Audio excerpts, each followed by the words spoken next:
Call this regular meeting of the San Marcos City Council to order. Today is Tuesday, June 16th. The year is 2026. The time is 6:17 p.m. We apologize for the delay. Our 3 o'clock meeting ended late. So, Mr. Trevino, let's see who is here. Ms. Rodriguez. Here. Mr. Bassell. Here. Ms. Garza. Here. Mayor Houston. Here. Mr. Scott. Here. Mr. Mendoza. Here. Mr. Gonzalez. Here. We have a quorum present. All right, and our invocation this evening is being given by Mike Hollifield, the chaplain of our police department. Thank you for being here, sir. Please bow your head. Lord, we thank you for the blessings of this community and for the opportunity to gather here tonight. We pray for our mayor, our city council, our city manager, and all who serve our city. Grant them wisdom, discernment, and integrity as they make decisions that affect the lives of our citizens. Help them to lead with humility, serve with compassion, and work together for the good of our community. We also pray for the citizens of our city. Help us to be good neighbors, to extend grace to one another, and to work together in a spirit of unity and respect. May we never lose sight of the values that strengthen our community and bring us together. May this meeting be marked by thoughtful discussions, mutual respect, and shared commitment to serving the people of San Marcos well. Amen. Next is our pledges of allegiance. I pledge allegiance to the flag Of the United States of America, and to the republic for which it stands, one nation, under God, indivisible, with liberty and justice for all. honor the Texas flag. I pledge allegiance to thee, Texas, one state, under God, one and indivisible.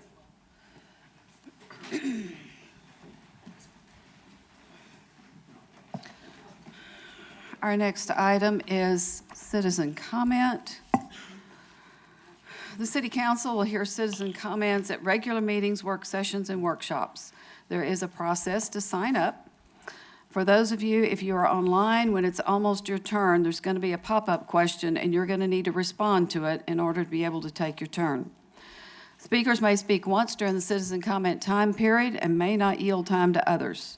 If you speak now about a public hearing topic on tonight's agenda, I ask that you not repeat exactly the same comments again during the public hearing on the same topic. When it's your turn to speak, state your name for the record. For public hearings, we also need your address. You will have 3 minutes. When you begin speaking, the timer will be in the green. When you only have 20 seconds left, you'll see there's just yellow left, and there should be a little ping sound. And when your time to speak is up, the timer is red and a bell will ring. If you hear a popping sound, step back from the microphone about that far.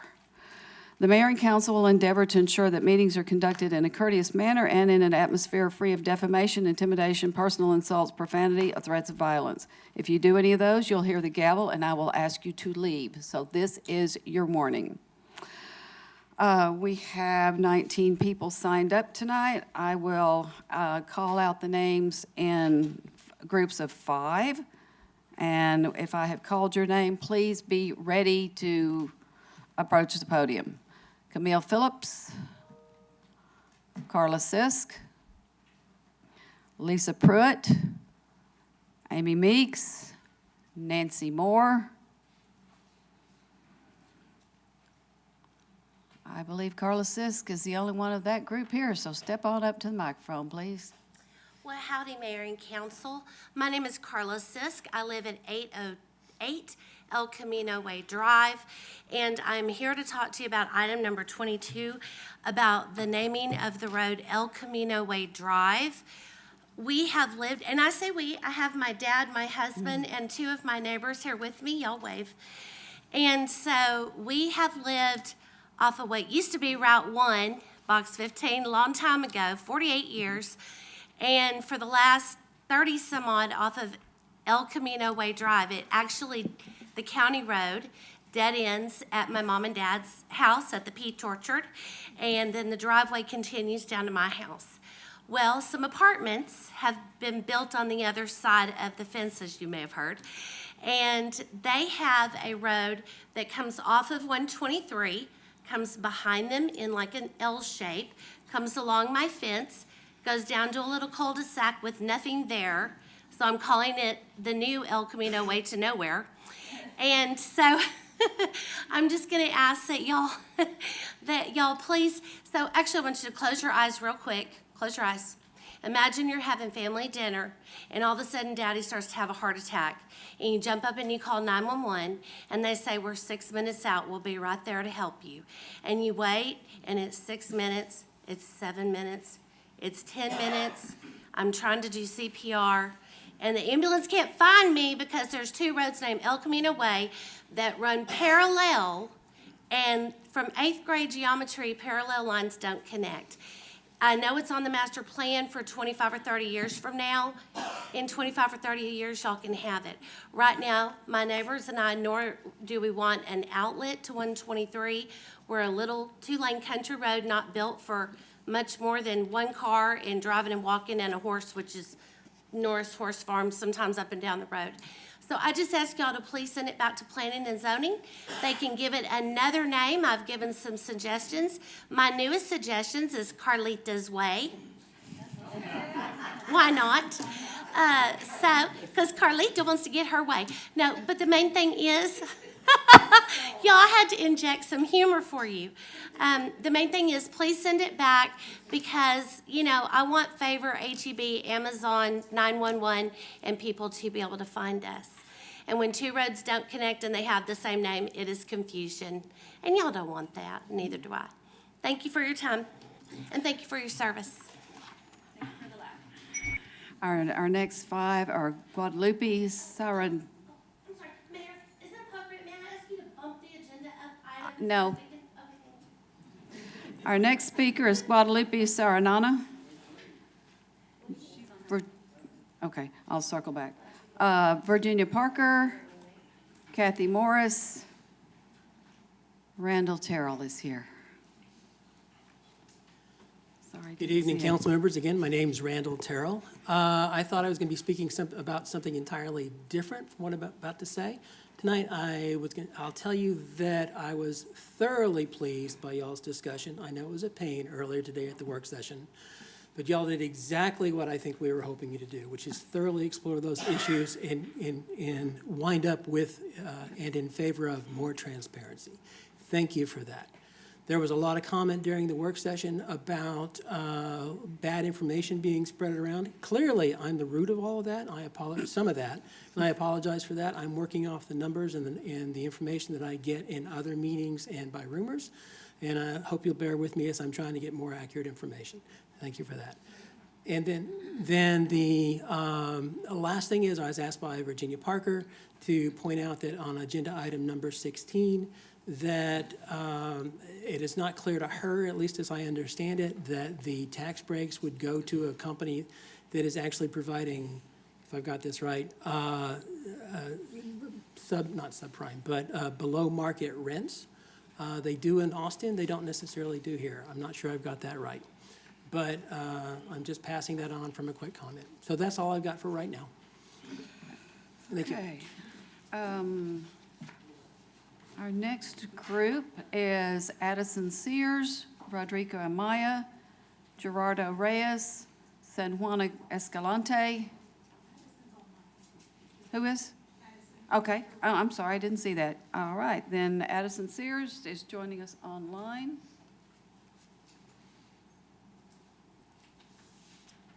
Good evening, Mayor and council members. I'm here today to raise a concern about privacy and safety for apartment residences in our city.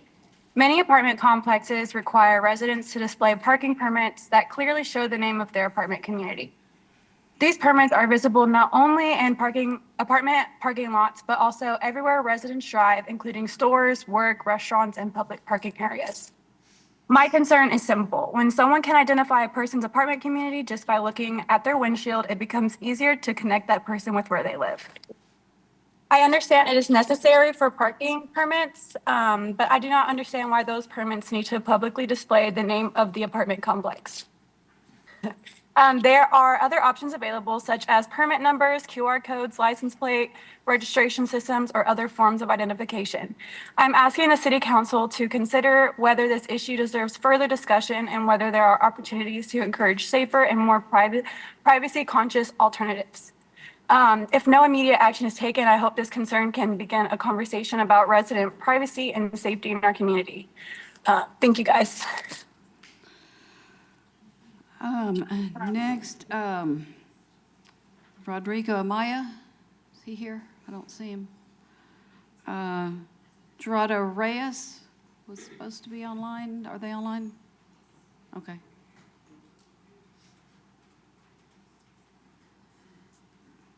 This is Gerardo Reyes that I'm looking for, Ms. Trevino. Are they online? Gracias. ¿Qué pasó? There was some Juana Escalante? Okay, that's fine. Yeah, go ahead. Yeah, we'll take you one at a time.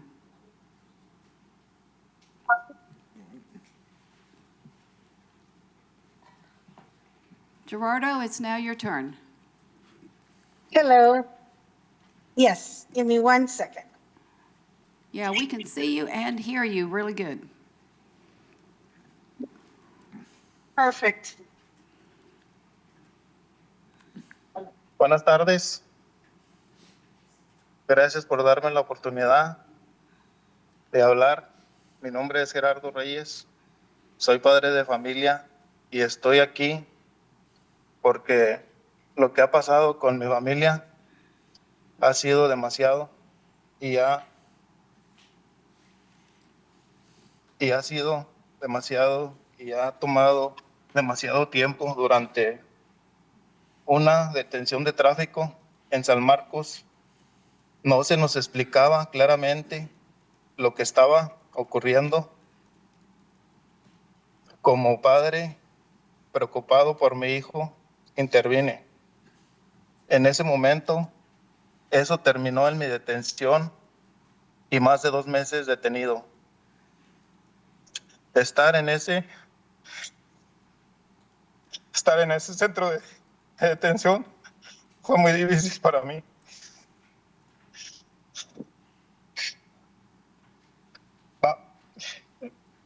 I am so sorry. He can't continue no more. I do apologize. He is he's literally in tears, so I do apologize for that. Mayor. Okay, we can start your 3 minutes now.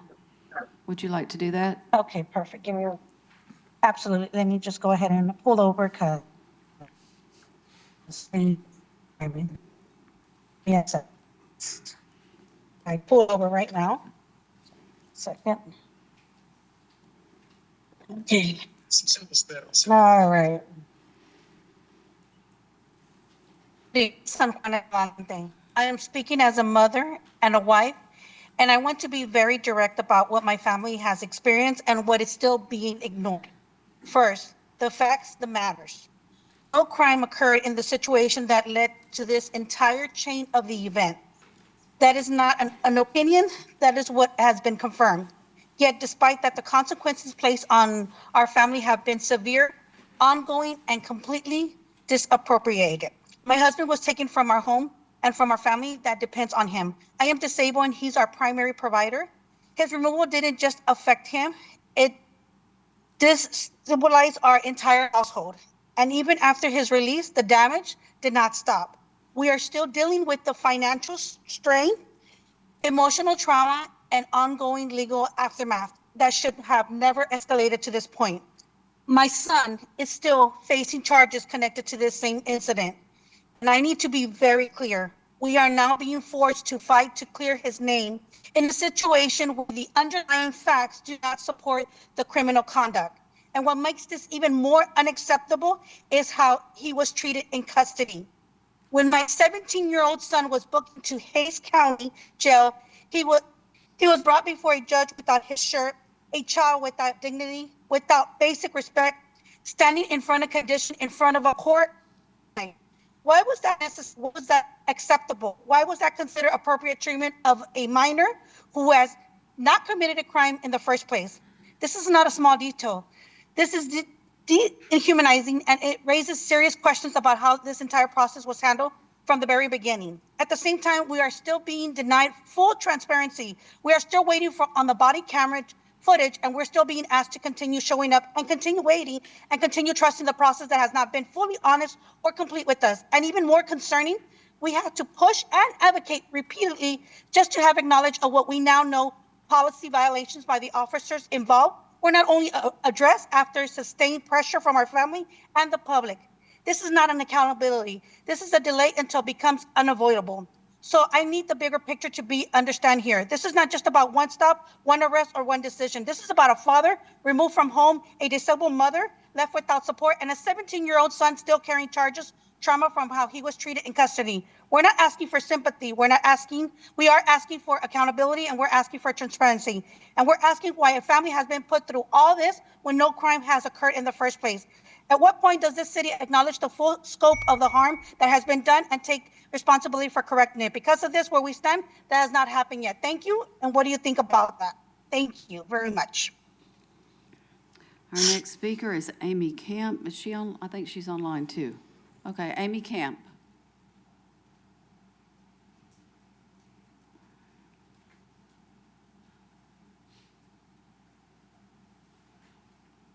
I think she's saying we can circle back. Okay, the next ones are Sam Benavides, Gina Fleming, Crispy Polanco, Sam Young, Zachary Tyndall, in that order.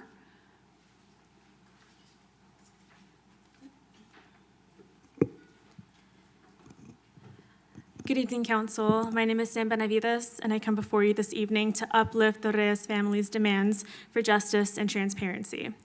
Over the last few months, I have had the honor of working closely alongside Lupe and her mother, San Juana, to advocate for freedom and justice for Gerardo Reyes, who, after an unnecessary escalation and arrest by SMPD officer Hasiel Cortina, spent 77 days in ICE detention. While it has been a privilege to work and organize alongside this family, it has been a horrific reminder of the harm and injustices perpetrated by this police department with little to no accountability. While we celebrate that Gerardo was finally released from the detention center just week before last, we are reminded of the insurmountable collateral consequences that families face as a result of needless arrests and detention. From continued medical issues to trauma, as you can see, to financial stress and piling legal fees that they should have never had to deal with to begin with, the snowball effects of this arrest should make each one of us deeply ashamed of the actions of this police department. While this family is deserving of significant apology and retribution from the city, the very least you can do is offer transparency into what happened that night. Because the system continues to hang these charges over Esteban's head, we have yet to see body cam footage, the police communications, correspondence from city leadership regarding this incident, and other critical documents that would offer this family a more clear and complete picture of this case. Instead, all the city has to offer is appeals to the Attorney General's office, inconsistent decisions on what to release and what not to release to the public, and a 24-hour suspension for Hasiel Cortina that, in Lupe's words, is a slap in the face. While we celebrate the release and freedom of Gerardo, we continue to remind you that just because he is home does not mean that this case will simply go away. There still needs to be real accountability and real transparency. As long as this family continues struggling due to the actions of your police, we will continue amplifying their voices. I am calling on each of you to uplift their calls for transparency, justice, and for the charges against Esteban to be dropped. Thank you. Our next speaker is Gina Fleming. Hi, I'm Gina Fleming. I wanted to speak on Ordinance 2026-08 about the Land Development Code. Specifically about the development code for data centers. I'm glad y'all are working on this. I'm assuming your plan is to make a final decision tonight, but I still had some concerns about specific aspects about the development code for data centers. The first one is that a lower decibel A lower maximum decibel rating was discussed at one time, but it was dismissed because it was lower than what was required for other city businesses, and that seemed unfair. But I wanted to point out that even though it does seem that at first blush, it's, with data centers, it's noise 24/7. And for restaurants and bars, they're not emitting that noise level 24/7. They're just doing it some of the time. So I feel a lower decibel rating is merited based on the continuous nature of the noise pollution associated with data centers that is responsible for the health effects that it causes. I also was unclear on how the indirect water use for data centers, whether that was being adequately accounted for. There was sections talking about you had to have address water use for the data centers and how much electricity we're using, but I still felt it was giving leeway for data centers to skirt the issue of how much water was being consumed by energy production. I also sent you in an email a proposal by a different city or county about including in approval a decommissioning process so that these companies don't just build a data center and when the profit is over, just walk away and leave the community with a mess to clean up. Another concern I had was sale of water to other communities. If it could be made contingent, such as Kyle, it could be made contingent on those communities not having a high-use water industrial project that would then be passed on to us to supply water for. And finally, I feel that San Marcos would benefit from the formation of an environmental commission such as what other communities have to be addressing all of these concerns, that we don't have to just keep finding a way to piecemeal add it in. Thank you. Our next speaker is Crispy Polanco.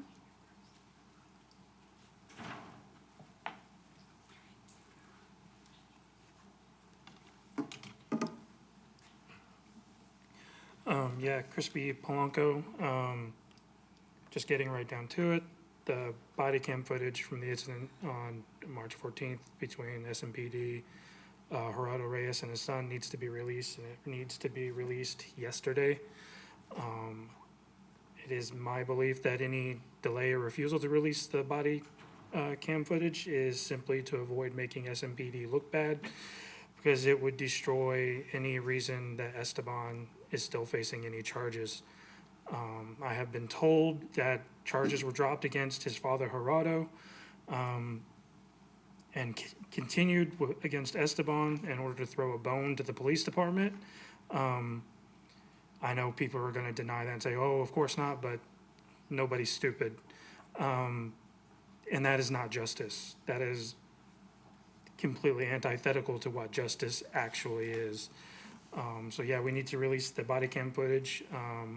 Don't put Esteban on any diversion plan because he didn't do anything wrong. But while I'm on the subject of the SMPD, I know some people are still pushing for systems like Flock. And I'm wondering if anybody's aware of the story of a man not from Florida, has never been to Florida, but was arrested and extradited to Florida from another state for a crime committed in Florida based on evidence collected through systems like Flock. They were so strongly believed in the charges, they were moving forward to trial for months before they finally accepted evidence showing that there was no way he could have committed the crime. And also, we're being asked to trust these systems with police departments, and I'm wondering if the city knew, if they were aware at the time that Chief Standridge was hired, if they were aware of some accusations he faced in his previous city about sharing personnel files with people who should not have had access to those personnel files. Is this the kind of department that we really want to trust with systems like mass surveillance? And even if they were trustworthy, we still shouldn't trust them because they're not always going to be the person in power. It was a little disjointed, but I kind of ran out of things to say, so I'll leave you alone. Okay, and our next speaker is Sam Young. Yes, I'm Sam Young. I learned a lesson today. You don't sign up for the 3 o'clock when you meant to sign up for the 6 o'clock. Looks like you signed up for both. Okay. All right, the following comments are mine and represent my view of the city. Congratulations to the city on the recent Simtex 26 and Town Hall regarding the 2027 budget. There were many city staffers at both events. The events were well-planned and well-received, and the PowerPoint presentations were great. At the Town Hall, the city manager, assistant city managers, and other city employees were there to answer questions. There were good questions from the attending citizens. The downside, and this is not from the city, calls are made in citizen comments that more town halls are needed for citizen participation and questions. The 2 events mentioned had as many city staff as citizens. A lack of citizen participation in town halls is a negative and disappointing to those preparing for them. Now, town halls on the new city hall will probably have good attendance. All right, I like the blocker trucks for the fire department. This is money well spent as it protects the lives of first responders and the traveling public. Now, this may have been proposed before, but since it appears that license plate cameras are not happening, how about replacing the existing downtown cameras with real-time streaming and recording cameras? Even with a stronger police presence downtown from Saturday night through Sunday night, these officers cannot see everything. One person could watch monitors for potential problem situations during this time, and it would help improve safety downtown. This would be beneficial for both the San Marcos Police and the Texas State University Police Force, and the university contribute to the cost for implementation. Regarding the city budget, in my 5 years in San Marcos, I have realized that San Marcos is short on money and staff is squeezed every year to balance the budget. Some people say the money spends money on frivolous items. I don't know what those items are. All I ask is go with a tight budget that meets the needs of the city and not necessarily the wants. Thank you. Our next speaker is Zachary Tyndall. Zachary Tyndall. So first, I'd like to voice my support for Councilmember Amanda Rodriguez's LDC amendment pertaining to power plants and generator systems. I also want to say thanks to her, to council, and especially to staff for all their work on this. There is, however, one thing that I would recommend changing from the draft of Amanda's amendment that I've seen, and that has to do with the electric or gas on-site generation category. I would like to see that category restricted to heavy industrial with a council-approved CUP. So that category is the one that deals with on-site or behind-the-meter power plants, as well as the large backup generators that we've been talking about that are used by large load customers. So I think there are a few reasons for restricting it more that are consistent with your previous deliberations on similar topics. First, at the last council meeting, it seemed that many of you supported the idea of restricting power plants to heavy industrial with council CUP. Other parts of this amendment do restrict power plants serving the grid in this way, and I see no reason that behind-the-meter plants should not be similarly restricted. Second, the large backup generator systems used by data centers were one of the key reasons some of you chose to restrict data centers to heavy industrial. So this electric and gas on-site generation category deals with exactly these types of large generator systems, so it seems only consistent to restrict this use similarly. Also, regarding Mr. Baselk's point, I believe he made the point at the last meeting that these backup generators might only generate power for a fraction of a facility's normal load. I would like to point out that the Texas Utilities Code section 37.0561, subsection E, which is one of the sections amended by SB 6, defines on-site backup generation facilities as those which, in the aggregate, can serve at least 50% of on-site demand. So as an example, a 375 megawatt data center, which we've seen before, their backup generators, if they meet the state definition, would be capable of producing at least 187.5 megawatts, which is 2.5 times the average use of all San Marcos Utilities customers. So these are the sort of generators that we're talking about in the electric or gas on-site generation category. So to reiterate, my suggestion is that the electric or gas on-site generation be restricted to heavy industrial with the council-approved CUP. That can be done by moving it into its own use category and modifying the land use matrix accordingly. Thank you.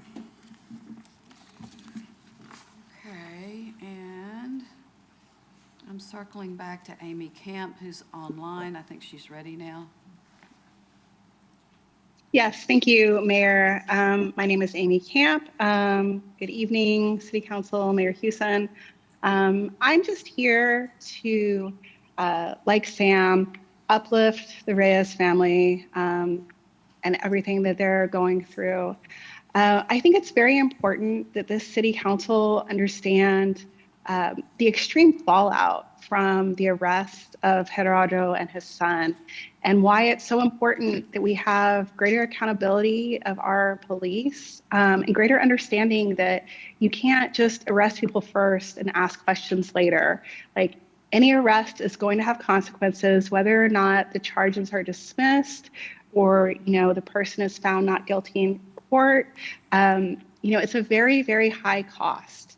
And so I would just ask the City Council, one, to really listen to what the Reyes family is saying and, take it into like your minds and your heart.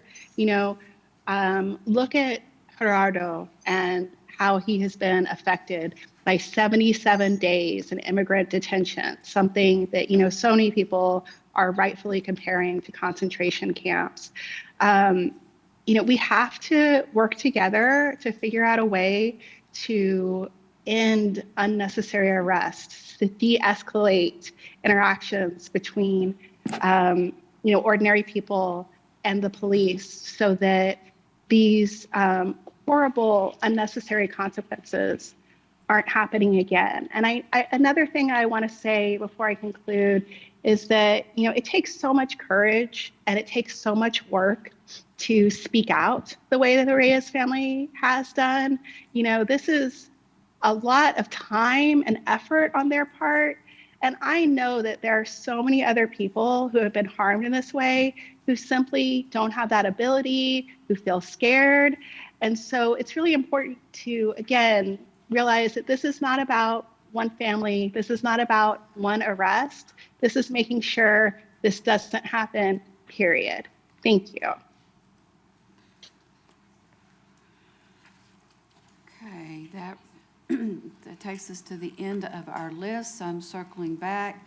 Guadalupe Saranana, I'm sorry, I probably am mispronouncing that. My apologies. You'll state your name. Guadalupe Sariñana. You got it. You're a little close. Thank you. Good evening, Mayor and Council members. My name is Guadalupe Sariñana. Many of you already know me because I have been here before speaking on behalf of my family. My father is Gerardo Reyes Gonzalez, the grown man that you saw crying on camera, and my brother is Esteban Reyes. It is disappointing that I have to be here again yet today, still asking for answers and accountability regarding this situation. I am here today because what happened in this case, March 14th, is unacceptable, and the way it continues to be handled reflects a serious failure of transparency and accountability in this city. My dad being home is a relief for my family, but I want to be very clear about this. His release does not erase what happened. It does not answer the questions that remain. It does not undo the harm caused, and it does not mean the situation should simply be moved on from. What is deeply concerning, and I want every council member to look at each other in y'all's faces. And when I say this, it's honestly very embarrassing for a city as a whole that a situation involving serious officer misconduct can continue without full public accountability, while the family impacted is left carrying the consequences every single day. We are talking about an officer, Officer Jaciel Cortina, if none of you have known, who has been found to have violated 3 department policies, yet instead of immediate transparency and clear answers, our family and this community have been met with delays, limited communication, and unanswered questions. So I want to ask the question that many people in this community are asking. How is it that when an officer violates multiple policies, the public is expected to wait, trust the process, and accept limited information? But if the roles were reversed and a civilian had done something similar, there would be immediate consequences and public accountability. That difference is exactly what damages trust. That is not how trust is built in a city. That is how trust is broken. A city does not lose credibility in one moment. It loses it when families are left without answers, when transparency is delayed instead of delivered, and when accountability becomes something people have to fight for instead of something that is automatically upheld. Accountability cannot depend on who is involved. Transparency cannot become slower or harder to receive when it involves those in positions of authority. The standard should be the same for everyone. My family has done everything that has been asked of us. We have been respectful, we have followed the process, we have asked for answers through the proper channels, and we are still waiting for basic transparency, including body camera footage and a clear understanding of what happened. And I need everyone here in this room to understand what this has felt like from our side. The people most affected are the ones who have had to keep showing up, keep asking, and keep fighting just to be heard. No family should have to fight this hard for answers. No family should have to plead for accountability after something has deeply impacted their lives. This is bigger than my family. This should concern every person in this room because how a city responds when law enforcement is involved affects the trust every resident has in their community. Let's also make something else clear. This is not about attacking law enforcement. It's about consistency. It is about whether this city applies accountability equally or whether there are different standards depending on who is involved. Right now, from where we are sitting for months now, it does not feel equal, and it hasn't been equal since this incident happened. It should not take public pressure, repeated requests, and a family standing here month after month for transparency to happen. We have been patient, we have been respectful, but patience should not be mistaken for acceptance. We are past the point of waiting without answers. This community deserves transparency, this community deserves accountability, and this community deserves leadership willing to address this directly instead of allowing families to fight this hard just to be heard. Your time is up. We will continue to speak up, continue to show up, and continue asking for accountability. Release the body camera footage. Thank you.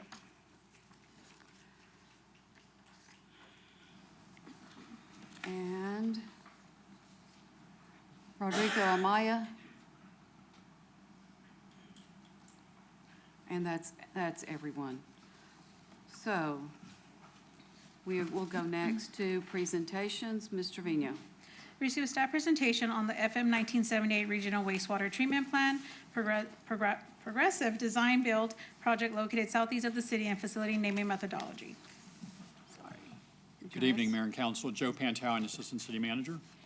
Over the next several months, staff will present a series of items to the City Council to name and advance design and construction of the city's second wastewater treatment plant. Today, staff will provide an update on the FM 1978 Water Reclamation Progressive Design Build project and brief City Council on naming resolutions and a planned contract amendment that are scheduled for our July council meeting action. The proposed water reclamation facility is required to satisfy city commitments in a cost-share agreement with developers to provide a new wastewater treatment plant capacity in southeastern San Marcos, which prevents proliferation of multiple smaller package plants in the area. This new facility will have adequate capacity to allow us to divert some of our existing wastewater flows to the plant. This will prolong our existing wastewater treatment plant and increase potable water conservation as the city's second source of reclaimed water. With that, I'll introduce Engineering and Capital Improvements Assistant Director Marcus Nazer to kick off the presentation. Thank you. Good evening. Marcus Nazer, Assistant Director of Capital Improvements for the City of San Marcos. I'm here to provide an update on the FM 1978 Water Reclamation Facility Progressive Design Build project and facility naming. The presentation will consist of project background, where I'll talk about the drivers for this project. I'll give an update on the Progressive Design Build project itself. I'll give an update on what's coming to council in July and later months this year with respect to the design build contract. I'll go over a brief schedule overview and cost overview, and then we'll shift into proposed facility naming for this second wastewater treatment plant. And also, to be consistent, we'll talk about naming for the existing wastewater treatment plant, and then we'll end up with questions. Okay, the driver for this project is the Regional Wastewater Services and Facilities Cost Sharing Agreement. This was approved by council in May 2024. There were multiple residential developments planning in the southern part of town, south of FM 110. And to avoid multiple small package wastewater plants in each development, a plan was devised to create a regional wastewater treatment plant that would serve both the developers and have capacity for the city of San Marcos. Instead of impact fees to pay for this, developers in the agreement pay a fee every year based on their share of the project, based on how many LUEs are in their development. And on the developer side, their commitments are, they're providing $49 million over the next 10 years towards the funding of the project. They provided 25 acres of land for the facility, and that has been deeded over to the city. And they're gonna design and build all of the infrastructure needed for delivering the wastewater from the developments to the new facility. On the city side, we are committed to finance, permit, and construct a 2 million gallon per day wastewater treatment plant. And we're also going to provide wastewater service in March of 2027 through interim wastewater management. And we're gonna do that via pump and haul, which basically you're loading up the wastewater into tankers and taking it to the existing wastewater treatment plant until the new plant is constructed and commissioned. And we're going to deliver this project by the end of 2028. That is actually not a commitment in the agreement. That is a goal of the city to be able to save money on the pump and haul operation that's going to be going during construction. Here's a map of the southern part of San Marcos. The vertical road there is State Highway 123. You can see FM 1978 going out to the east. There's the little light blue parcel on the right side of the exhibit, which is the wastewater treatment plant site. And then the tan areas are the developers in the cost-sharing agreement. We are using an alternative delivery method, which is called progressive design build. We're utilizing this to deliver the project instead of the conventional design bid build method. And the reason we're doing that is it allows to speed up the delivery of projects like this, and it also helps provide price certainty. In other words, we're collaborating with the design build firm as they go through design, providing our input, and we see their cost model, which shows exactly what we're gonna pay for when it comes time to approve a contract amendment. State statute requires us to hire an owner advisor to help facilitate this process, and we've done that.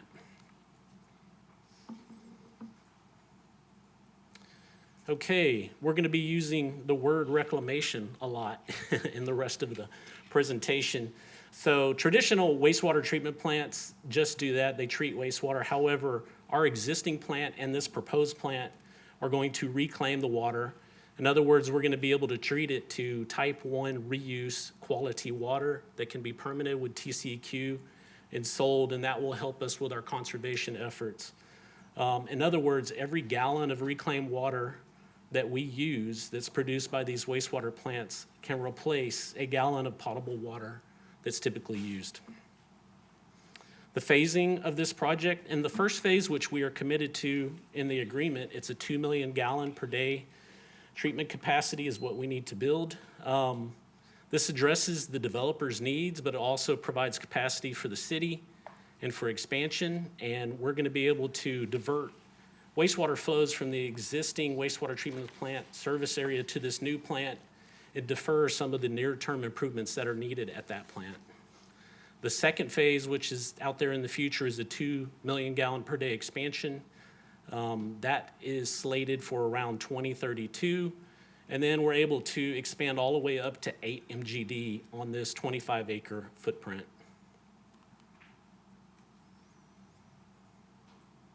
Here's a map zoomed in to the 25 acre site. You can see FM 1978 and Redwood Road to get your bearing there. The dotted line that goes out to the northeast is the treated effluent line that is going out to Cottonwood Creek. So Cottonwood Creek is the receiving body water, water of body that is receiving the treated effluent and which is on our TCEQ permit. Okay, previous council actions. So we hired the owner advisor and council approved that in April of 2024. And then right after that was the actual regional wastewater services facilities cost sharing agreement in May of 2024. And then last year in July, we contracted with Burns and McDonnell Engineering as our progressive design build firm.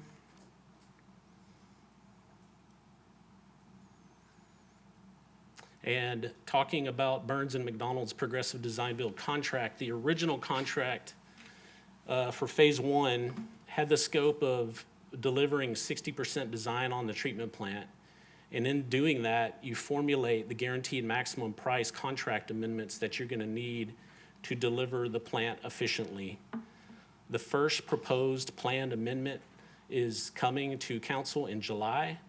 And that's going to consist of the ability to construct the pump and haul improvements, some early work, which is 3 main structures in the plant, and procurement of long lead equipment for the treatment plant. It also will contain the final design, taking design from 60 to final, so that we can come back to council for the next amendment, which will probably be in October, for the balance of the plant. Everything else that's needed to construct the rest of the plant is going to be in that second contract amendment. All of those contract amendments were contemplated when we approved the very first original agreement. That's how they roll out the approvals in this progressive design build. Okay, let's talk about project budget. It's a $120 million budget for the overall project, and that's broken down with the original agreement with Burns and McDonnell for $3.7 million. That's already been approved. They just delivered the 60% design. And then amendment number 1 will be bringing to council for approval in July is going to be about 37 to 42 million. And then that second amendment for the balance of the plant will come in October for around 57 to 62 million. We also have the $3.9 million contract with Ardura Group, which is our owner advisor. They're also going to provide construction management inspection, which is in that dollar amount. And then there's about $9 million of other items. We have to integrate this plant into an existing system, so we have projects at lift stations. We have design for interceptors to get the flows here. We're bringing in power from Blue Bonnet Electric, new water service to the plant, and we also purchased some additional right-of-way around the 25-acre site. The schedule, if council authorizes us in July, we're going to be breaking ground in September of this year. Construction will take approximately 2 years. We're shooting to complete construction at the end of 2028. Okay, let's talk about facility naming. Per Resolution 1997-88R, all new city facility names must be authorized by City Council. And now that we're getting a second wastewater treatment plant, we must name both to distinguish the 2 facilities and then establish a naming methodology for future facilities. So with that in mind, we're going to use the water reclamation language, if I could advance the slide. There we go. We recommend using water reclamation facility instead of wastewater treatment plant. This denotes the reclamation or reuse function of this new wastewater treatment plant. Both of our treatment plants have this reclaim, reuse capability for offsetting potable water use and conserving potable water. It's also recommended that we use the name of the closest major road as a descriptor. So with that, we recommend the FM 1978 Water Reclamation Facility for the new plant. And then to be consistent, we want to name the existing plant River Road Water Reclamation Facility. And that's our recommendation, those 2 names. If you agree, we have 2 resolutions queued up for July 7th council meeting to approve both of those names. If you don't, agree, we'd be happy to hear your suggestions and any criteria you would like us to use to come up with names.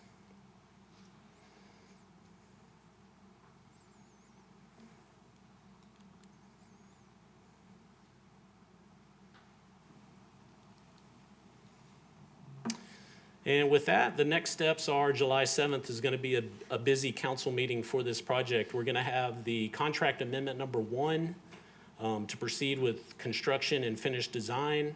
We're going to have the 2 naming resolutions if council agrees with moving forward with the recommended names. And actually, there's a new bullet on here for the July 7th, which is the Bluebonnet Electric proposal to bring power into the plant. We recently received that, and I have it built into the July 7th agenda. And then in the future, on October 7th, we're going to have the balance of the plant contract amendment. And that concludes my presentation. I'd be happy to answer any questions. Council, questions? I'm going to ask for questions first, then I'll ask about the renaming. Anybody? I'm still just so thrilled we're going to have this water reclamation facility instead of a bunch of little package plants. This is wonderful. It is great. Okay, council, are y'all good with the suggested names? Yes, yes. Okay. We'll see it again. All right. Thank you very much. Thank you. Ms. Trevino, let's go on with item 2. Receive a staff presentation on the financial report for the quarter ending March 31, 2026, and provide direction to the city manager. I believe that's Mr. Locke who'll be handling this one for us. Good to see you. Yes, thank you, Mayor and City Council. John Locke, Finance Director.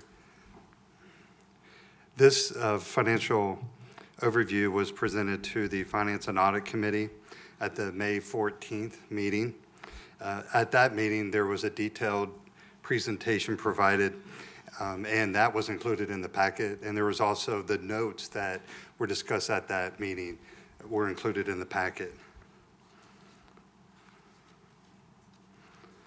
So looking at the summary slide, it provides the major operating funds, and it has the revenue budget, the actual revenue received for each fund, and then the percent of budget that was received as of March 31st.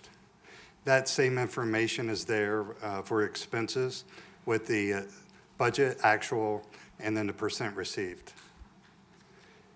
As you can see, all of the numbers are in green, which is good.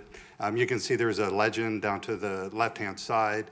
Anything that is within 2.5% of a 3-year average will be in green. Anything that would be on watch would be yellow. And anything over 5% that we really need to watch because it's off target would be red. So everything through the midway point is good. I did want to follow up with City Council on one item. That was with hotel tax. At the last meeting, there were 2 hotels that were about 4 months behind on their hotel tax payments. That payment has been made and has been brought current. So now we're just working with them on some interest and penalties owed on the amount, but they have made the actual hotel tax payments. I'm sorry, and that concludes the presentation for the financial report. All right, thank you. Council, any questions? Moving on to item 3. Ms. Trevino. Receive a staff presentation on the investment report for the quarter ending March 31, 2026, and provide direction to the city manager. Mr. Locke. Thank you again, Mayor and City Council. The same background information with the investment report. The detailed report was shared with the Finance and Audit Committee.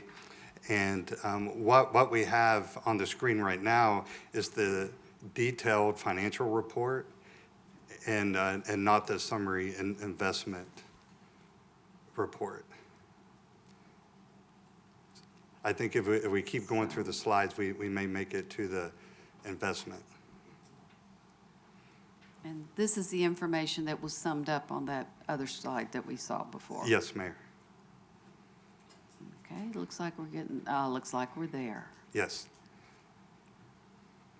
Okay, this is the investment summary as of March 31st. If you look at the far right under total, you'll see there's a total of $498 million that in the city's portfolio. And then moving to the left of that amount, the enterprise funds, which is water, wastewater, electric, stormwater, resource recovery, make up $320 million of that amount. And the consolidated, which is all of the funds except for those enterprise funds, make up $178 million, the largest of which is the general fund.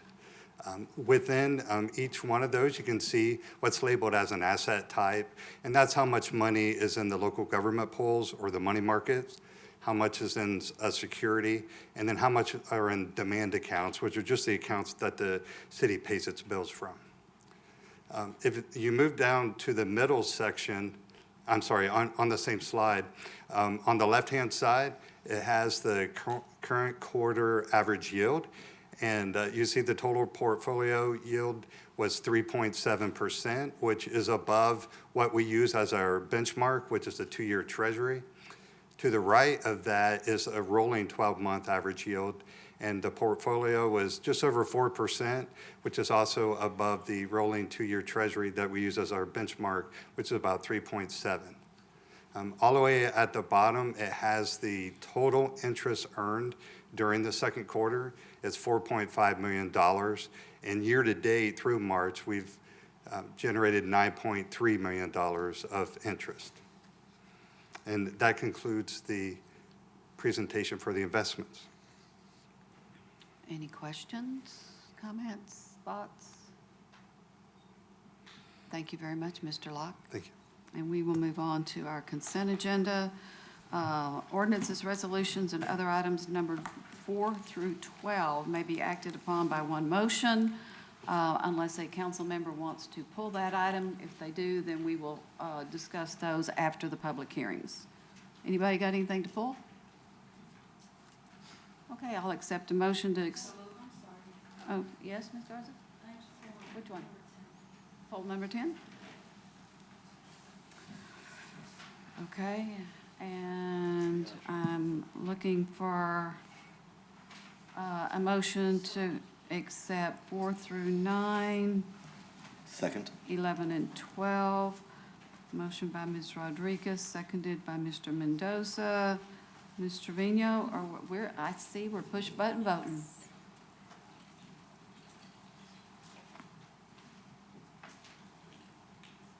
Motion passes 7-0. All right, then that takes us to item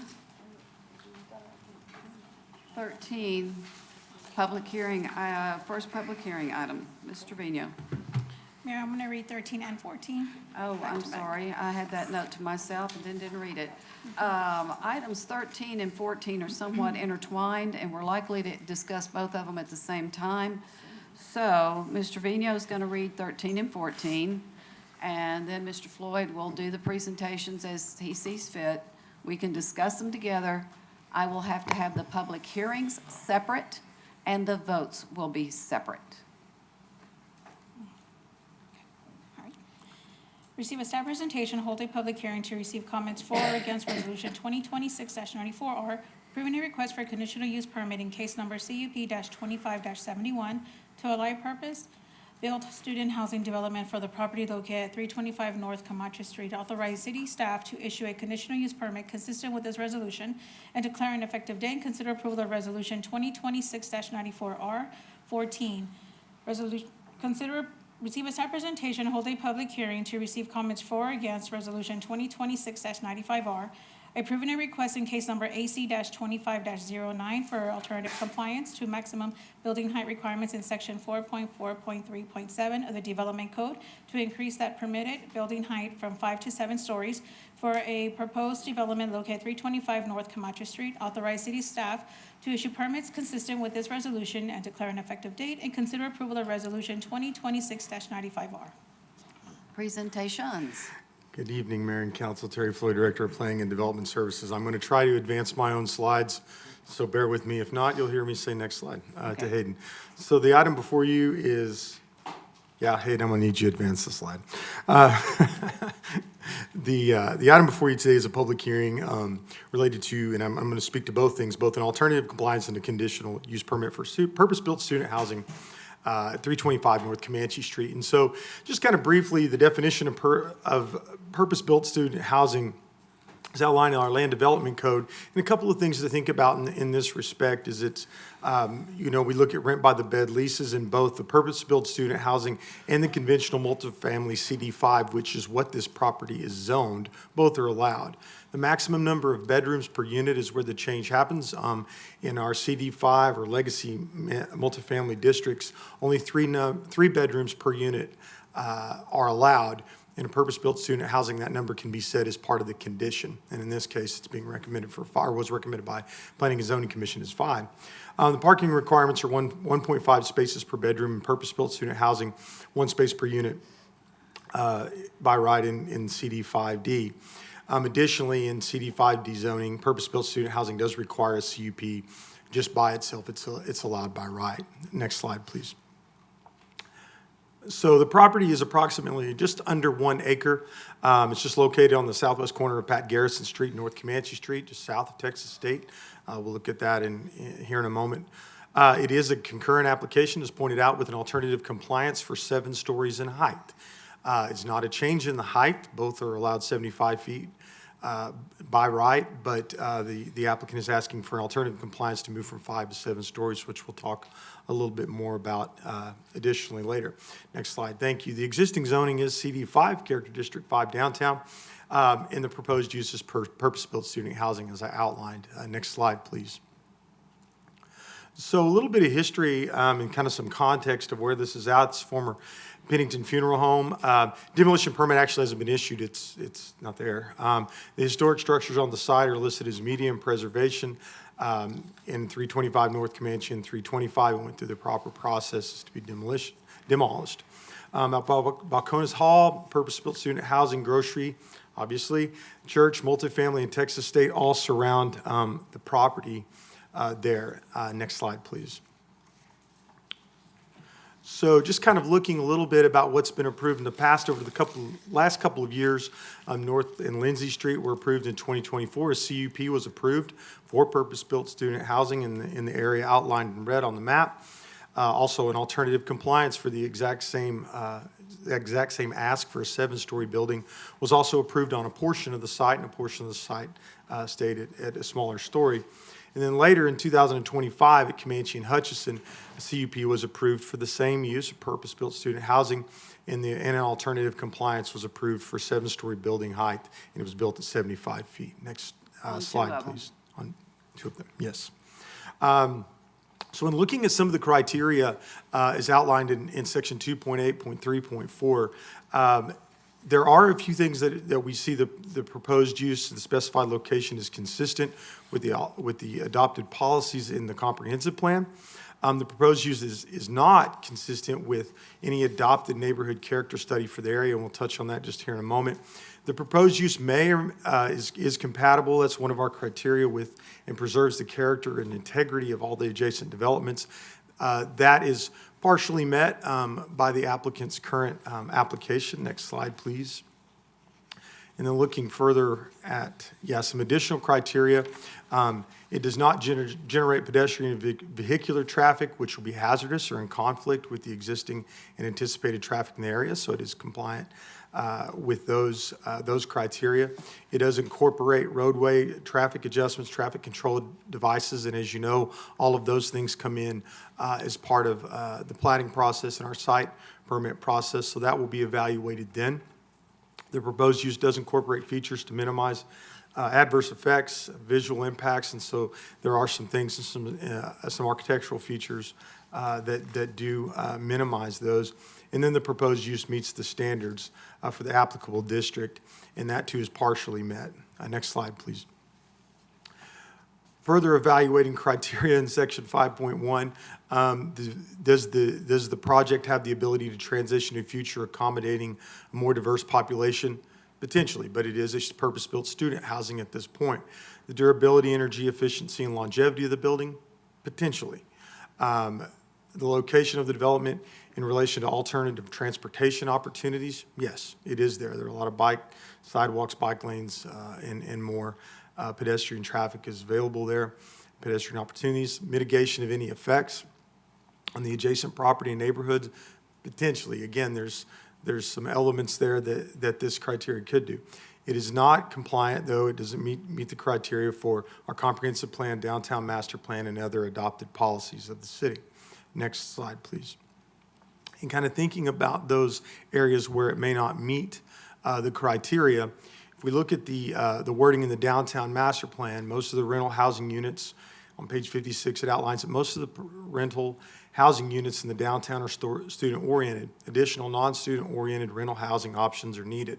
So that was one of the criteria in the downtown master plan, downtown area master plan. Additionally, looking at, in order to keep up with population growth, another criterion in that and statement says the downtown should be one of the most dense residential areas in San Marcos. Multifamily mixed-use housing types are some of the primary products, and it should be marketed to all demographics, not just or primarily to students. And of course, I did want to point out the applicants are here. They also signed up to speak, so they'll be able to speak a little more about that and are here to answer questions as well for you. Next slide, please. So in looking at all of those factors together, staff is providing a neutral recommendation, and we leave this up to City Council for denial, approval, or approval with conditions. To point out, the Planning and Zoning Commission did approve this with some staff recommended conditions that we'll touch on in the following slides. Last month's meeting, it was a 5-4 vote. Some of the topics that were touched on were parking and traffic, purpose-built student housing compared to conventional multifamily, leases available to family, and compatibility with the downtown area plan. So next slide, please. Should the council choose to recommend approval of this and approve this, here's some conditions that the council would want to consider, and these were also approved by the Planning and Zoning Commission.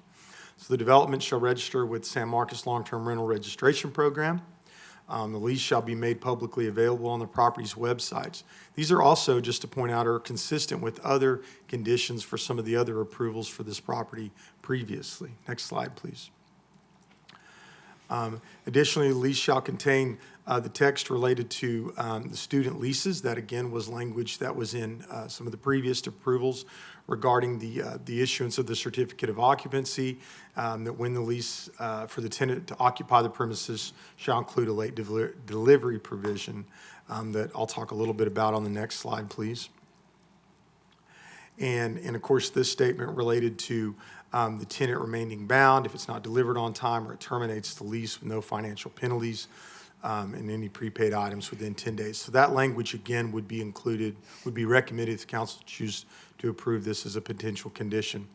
Once the property receives a definitive move-in date, or I'm sorry, the tenant does, or they receive their certificate of occupancy, this condition would be removed. Next slide, please. The development also should offer both individual leases and conventional style leases where the units can be rented in their entirety. Also, the development shall comply with parking calculation of 0.60 spaces per bedroom. Again, a condition that was in previous CUPs. And the developer should not sell the property to a non-tax-paying entity for 12 years per the effective date of the conditional use permit. And in the language there, again, consistent with some of the previous conditions that were placed on properties nearby. Next slide, please. Additionally, the right-of-way will be dedicated for the cross-sections of development code are met. CUP shall expire within 3 years if they do not have a permit. And the development shall comply with all the other development code regulations. Talk a little bit about the packet materials that are provided to you or for informational purposes. They're still finalizing design. And the number of bedrooms, this is one of the key ones, is limited to 5, which is similar to conditions for the adjacent student-built student housing process. There you go. I'll get it spit out. CUPs previously approved. Next slide, please. So with that, I'll go ahead, Mayor, if it's okay, I'll just roll right into the alternative compliance. So in addition to the CUP to allow for the purpose-built student housing, this is being accompanied by an alternative compliance that would allow for the property to go from 5 stories, which it's allowed in CD5, to 7 stories. So the existing zoning, as pointed out, is CD5. That carries with it a maximum height of 5 stories and 75 feet. And so the 2 additional stories are what's being requested. The developer is not requesting to make it any taller than what it's allowed by right, 75 feet, and we'll talk a little bit about conditions that cap that, but no additional height. Thank you. Next slide. The existing conditions on the site, as we talked about earlier, still relate to different student-built housing around. There are adjacent 7-story properties. The Cypress Apartments, or formerly the Vistas, are one. There are surrounding buildings that range anywhere from 5 to 7 stories. Next slide, please.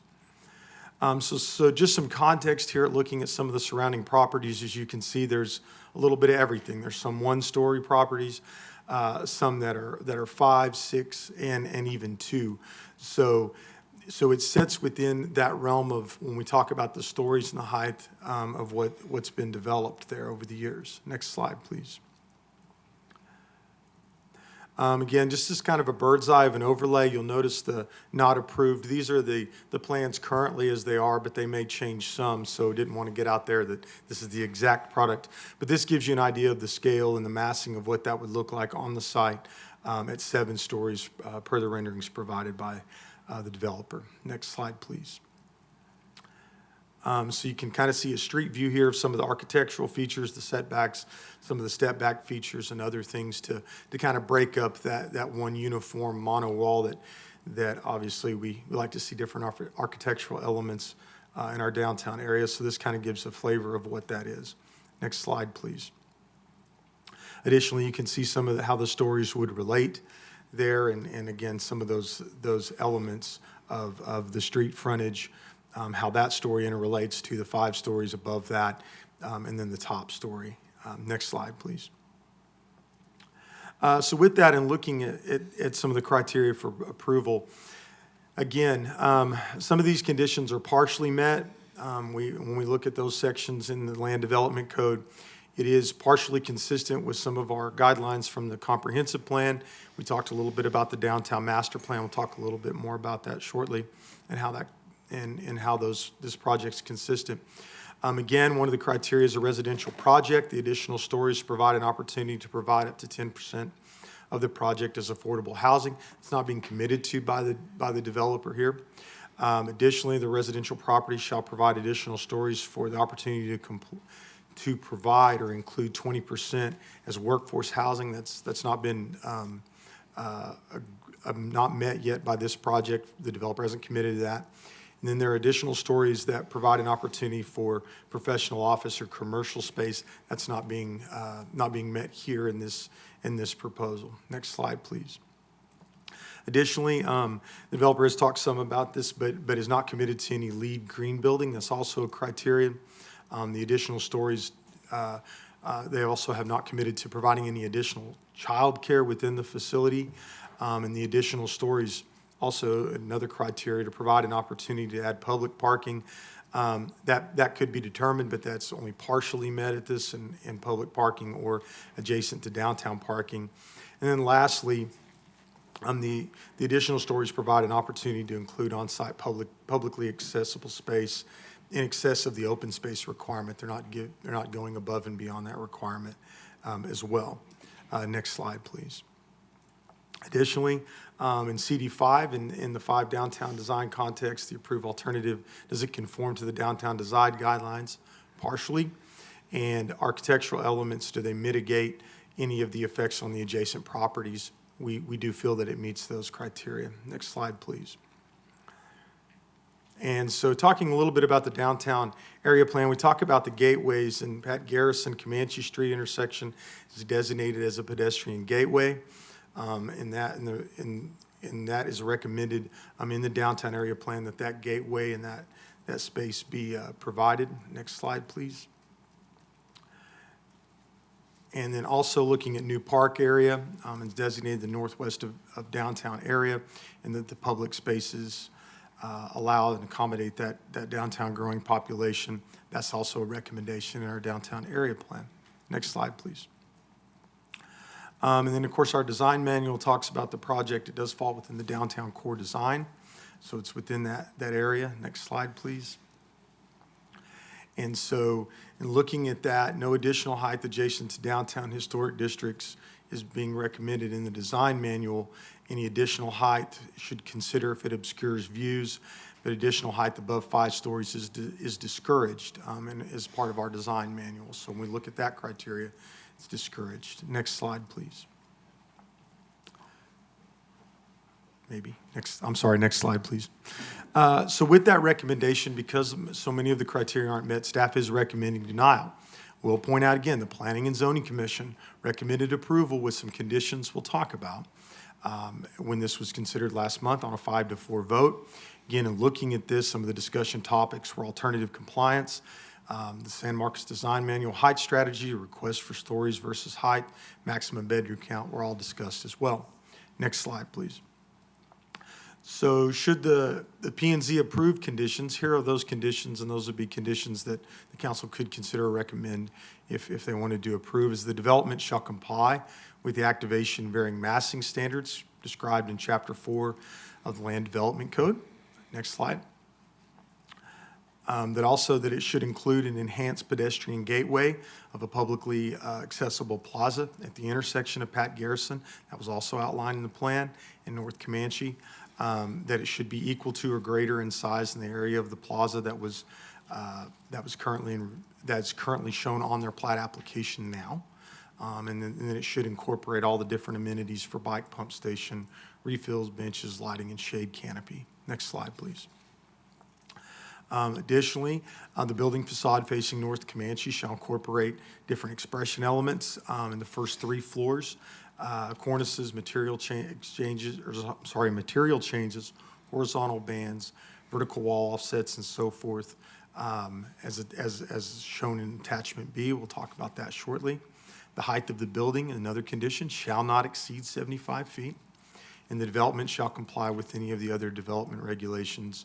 And again, the packet materials are there for reference. Next slide, please. Additionally, this exhibit would be part of those conditions that show some of those architectural elements in the stories as outlined. So we recommend, if council wanted to recommend approval, these are what the Planning and Zoning Commission's conditions were that they recommended to council. Next slide, please. And so with that, that concludes my presentation. I will point out Lauren Clanton's here. She was our case manager and can really dive into the details with you. Additionally, Andrea Villalobos, our assistant director, and the applicant is here in person, and I believe they signed up, Mayor, for some of the public comments as well. Thank you, and that does conclude my presentation. Okay, so I'm going to open the public hearing on item 13, which is the student housing conditional use permit. And we have 4 people signed up in this order: Shannon Mattingly, Ed Terrio, Kelly Quinn, and Sam Young.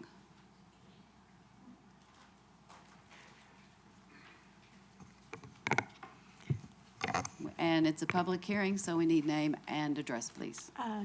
Good evening, Shannon Mattingly, Drenner Group, 2705 Bee Cave Road, Austin, Texas. Thank you for allowing me to present to you tonight. Just following up a little bit, y'all are all kind of familiar with our first phase of the project. This is phase 2, which is across the street. The request before you tonight is identical to the previously approved project. The conditions are the same as what we have previously gotten approved. The current zoning, as mentioned, is CD5, which does allow for student housing with a maximum of 3 bedrooms, parking at 1 space per unit, not bedroom, and then 75 feet in height, but no additional conditions are part of that, that current zoning. So that would just be the straight zoning on the side at CD5. The proposal before you tonight would be to allow for student housing with a maximum of 5 bedrooms. That would allow for an additional 80 parking spaces approximately. Also at 75 feet in height, the reasoning for the request is to have additional stories, not height. So as far as the downtown design context, the height would be the same with the current zoning and with the current CUP. There will, however, be all those different conditions that were mentioned by Mr. Floyd that would be part of the conditional use permit as well as the alternative compliance. Those conditions include things like not selling to a university or a nonprofit for 12 years, additional park area including the downtown gateway with amenities, traditional and rent by the bedroom leases. So we would offer both of those. So if there was a family or somebody who wanted to have a different option for leasing, we would allow for a traditional lease option there. All the conditions that were previously requested by council that we agreed to on phase one are also replicated in this request.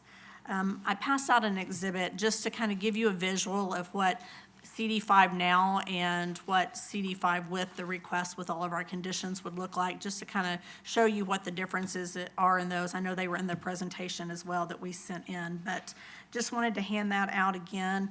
As you can see from the exhibit, we are really trying to look at the ability to provide a better, more functional building. It's approximately the same number of bedrooms. It'll be around 300 bedrooms. The same 75 feet would be allowed, just that additional stories we would be requesting. There would be 80 additional parking spaces, enhanced amenities, as well as doing the same massing as before. And one thing I wanted to mention, I know we've talked a lot about what conditions are met in the criteria and what aren't. And those criteria in the design manual are specific for additional height. And since we're not going up in height, we're really just trying to get that additional parking to accommodate the project. Thank you for your time, and I'm available for questions. Our next speaker is Ed Terrio.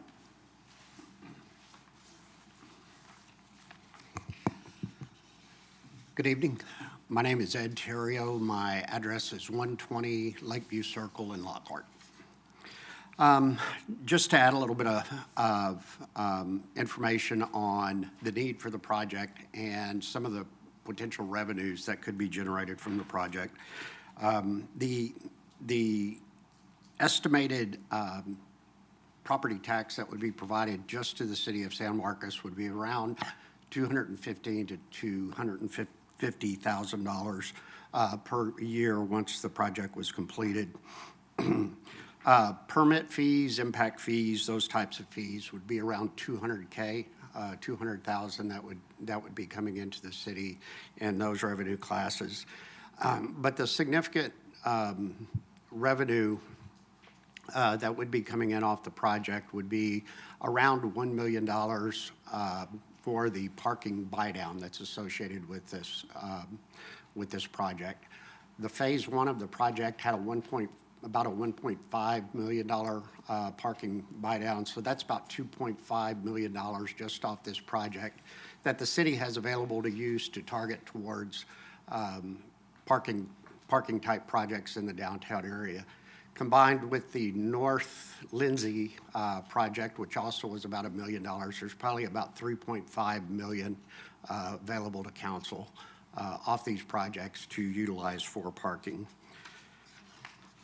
A little bit on the need, and I know you guys know most of this, but Texas State University surpassed 44,000 students enrolled for the first time in fall of 2025. The freshman class, I think, was 9,300 or so kids. It was a record. A lot of these kids are upperclassmen. Now the university is expanding their upperclassmen programs. Master's students increased by about 33%. Doctoral enrollments increased by 70%. And international enrollments increased by about 30%. In April this year, for the spring enrollment, there were 2,908 upperclassmen on the housing waiting list at Texas State. So the private sector market has not been keeping up with the demand. The university has been building, but there still is a large waiting list for the upperclassmen students. A little bit on the community engagement that we've entered into. Our clients have provided training facilities and training opportunities for the fire and police department, and they've. And your time is up. Thank you, and I'm available for questions. Our next speaker is Kelly Quinn. Are they joining us online, I believe? All right.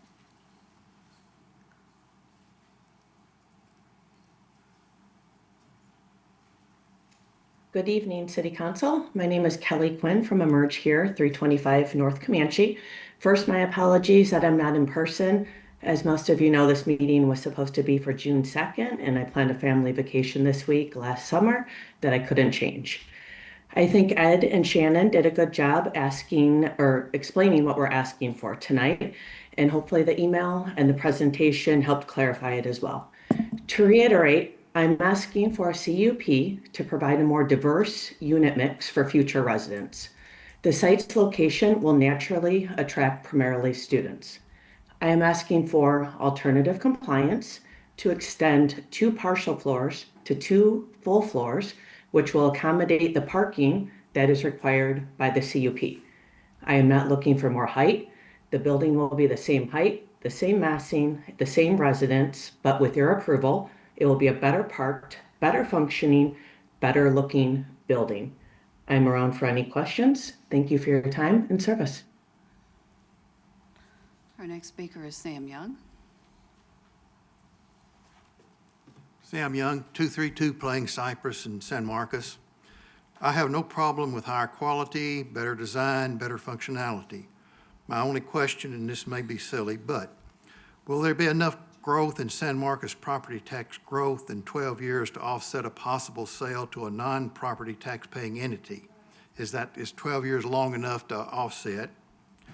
And as important as Texas State is to San Marcos, a common complaint I hear is how much property the university has purchased and taken off the tax rolls. And based on the budget town hall, I understand that only half of the land area of San Marcos is available for property tax due to the required floodplain, city property, county property, and Texas State. Thank you. Is there anyone else who wishes to speak for, against, or about item 13? If so, we'll need you to sign in. Anyone? Okay. I will close the public hearing on item 13, which is the student housing conditional use permit. And then I'm going to open the public hearing on item 14, which is the alternative compliance regarding the height requirement. So I'll open that one.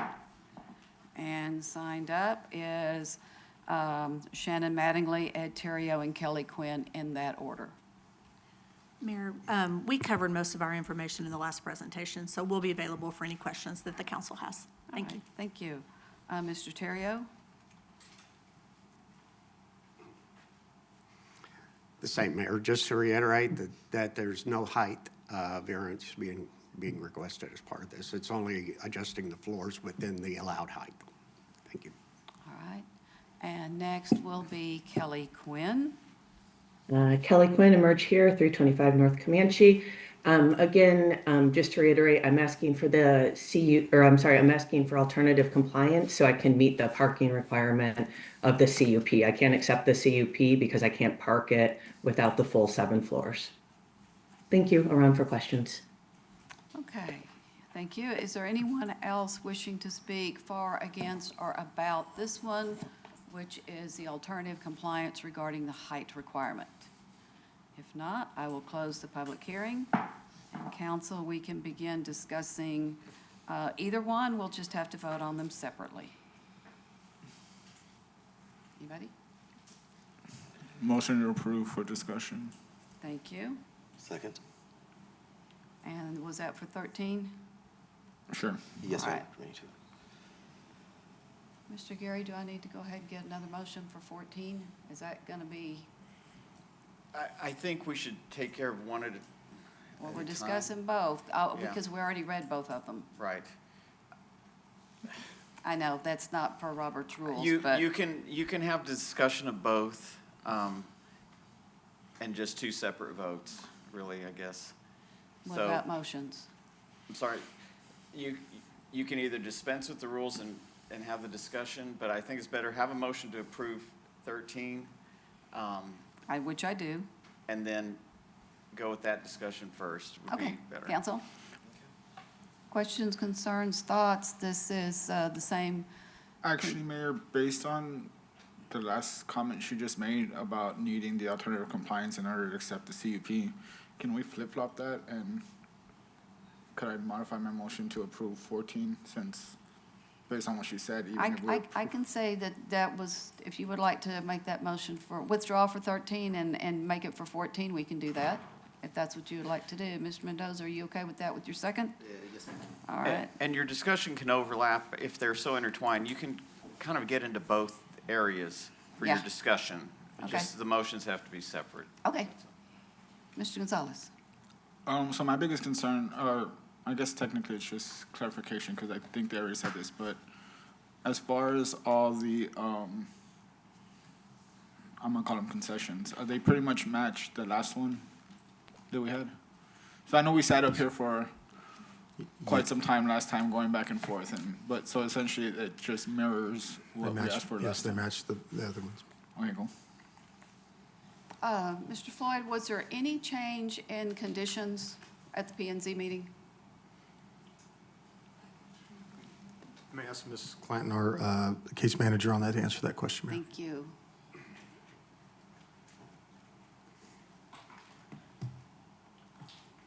And staff can confirm a change appeared in the conditions for both the conditional use permit and the alternative compliance.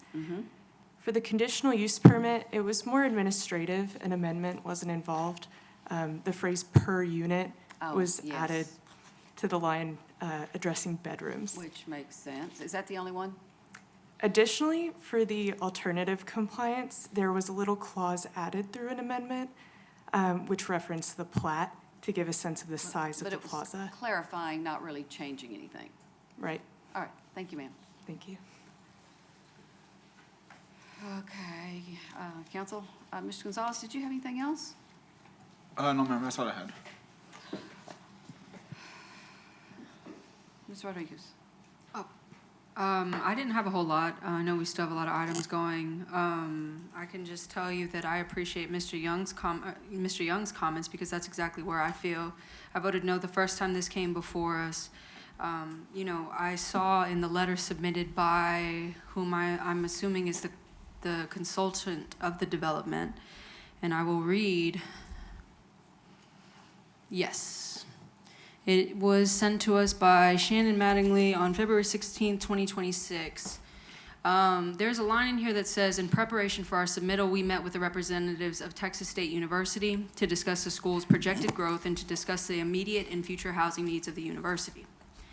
Emphasis on the university. Texas State's growth has been substantial in the last 5 years with a projected enrollment of over 40,000 students. The representatives emphasized the need for student-oriented housing within walking or biking distance. I emphasize that because to Mr. Young's points and to the points I've made last time, I can tell you I serve on both the TERS committee and then Main Street. I'm all things downtown. And when it says that our downtown area plan, this is not consistent with it, it isn't. I also do not think that it is our responsibility as a city to build over potential housing for our people because Texas State decides to grow in a way in which doesn't feel consensual to us. Before I ran for this position, I always heard that sentiment shared by members of the community. And as a graduate of Texas State, I took issue without understanding fully what they meant. And I get it now. And so I think being so explicit to say that this is for students, for students, for students, while in the remarks provided today to say, to hint as if they would allow a traditional lease that isn't students, I'm not seeing that reflected in this agreement. I see the 12 years. I do believe that that's a concession, but again, 12 years to that point mentioned earlier is insufficient for me. And so, yeah, I'm going to keep my vote as a no, and I understand that there's other things included in this, but I think also we have acknowledged through our discussions about the Tenant Bill of Rights that rent by the bedroom specific leases are problematic for our people, and our code does not currently provide adequate protections for people who go into those types of leases. And so, again, I just believe it's cart before the horse. I get the timing of it all, but yeah, I'm a no. Okay, I just want to say that rent by the bedroom leases in and of themselves are okay. It's how they are administered by some landlords Right. that are very problematic. And please don't think that my comment was insinuating that this management is going to be replicated of what you're talking about. But again, without protections in place already, I don't want to be banking on the fact that we just have a good one. So, yeah. But do know that they are required to offer conventional leases also. That was one of the conditions. Okay, the only thing that I've got on that is that we have an apartment complex pretty much in the middle of downtown that did not apply for a purpose-built student housing CUP. And it is, I'm gonna need people from the planning department to make sure I'm not telling anything incorrect. I believe the parlor was limited to 3 bedrooms because they were not purpose-built student housing. Is that correct? The traditional 3? I believe that's correct. Okay, so we've got a place that's more traditional type housing, and it's, from what I understand from people who have lived there, almost exclusively students. So we've got a place that people could, so I think it's, I would not say that these folks can't build student housing because we're wanting the other type, because we have the other type and it's all students also. So I think it's gonna take a while to get enough people who are interested in living downtown, and there's an option for them, so that's where I am, and I'm okay with the student housing on this. Yeah, and Mayor, again, you know, I spend a lot of time downtown, a ton of time, and I can tell you there are plenty of people in our city that wish to move downtown, myself included. The lack of affordability and options around affordability, they're not there. I watched that entire P&Z committee hearing from, when was it? The one that we're discussing that handled this item. I did too. Affordability was mentioned, as you saw, in that committee. And again, it was a similar response that I received when I brought up affordability the first time about this project. And I think I wrote down the response because it left me a little bit, let's see, I think it was Mr. Quinn that said, in terms of affordability, as for the blending of workforce housing and students, that creates an issue for us as well.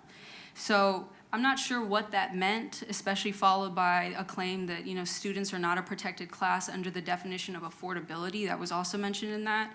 And so I do hear what you're talking about, that there are other options, but again, when you're not addressing affordability, you're not really allowing people an opportunity to have the interest and then go do something with that interest. Well, the affordability is something different when we're talking about Right. the type of housing. That's 2 different things, but I'm not saying that you're wrong. Right.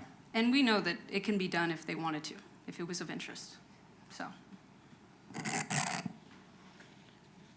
Mendoza. Okay. First and foremost, make it very clear, I've always been against, well, I should say against, I've been hesitant on any of these projects that we have going downtown, Lindsay North, this one that we had. I can remember going back as a kid with KONA. And since I was a child, KONA, neighborhood commissions, Wait, who are you talking about? KONA. Council of Neighborhood No. Associations? What? Yeah, I would go to the KONA meetings with my mom. and all Council those. of Neighborhood Associations. Council of what Mayor said. We don't like acronyms here. What's, acronyms are, but there have been complaints. You know, it's always been San Marcos versus Texas State. They have been telling us since we had the occupancy issue a couple years ago that they are trying to keep students out of neighborhood commission. Okay. And some of the former KONA members are trying their best to keep students near campus. I've seen it when campaign first time, second time. When we were running through Barrio Pascal, Rio Vista, it seems to be a common thread now where you have parents that are going and buying houses in these neighborhoods because you can get them for $200,000, $300,000 and they're turning them into rental homes for their children. That's bringing more students into the neighborhoods. That's affecting tax rate because these individuals, they do some major improvements to these homes that people around them really can't afford to keep up to. I don't like the fact that there are so many students that have come and talked to us about it, that they have to rush to get to class from across town. They've also complained that they want to be around where they can go to H-E-B, they can go to get restaurants. We continue to say that there's not much businesses going downtown except for bars.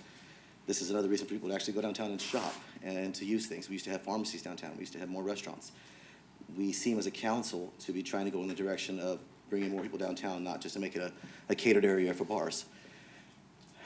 We've seen a mistake done with apartment complexes that come into play.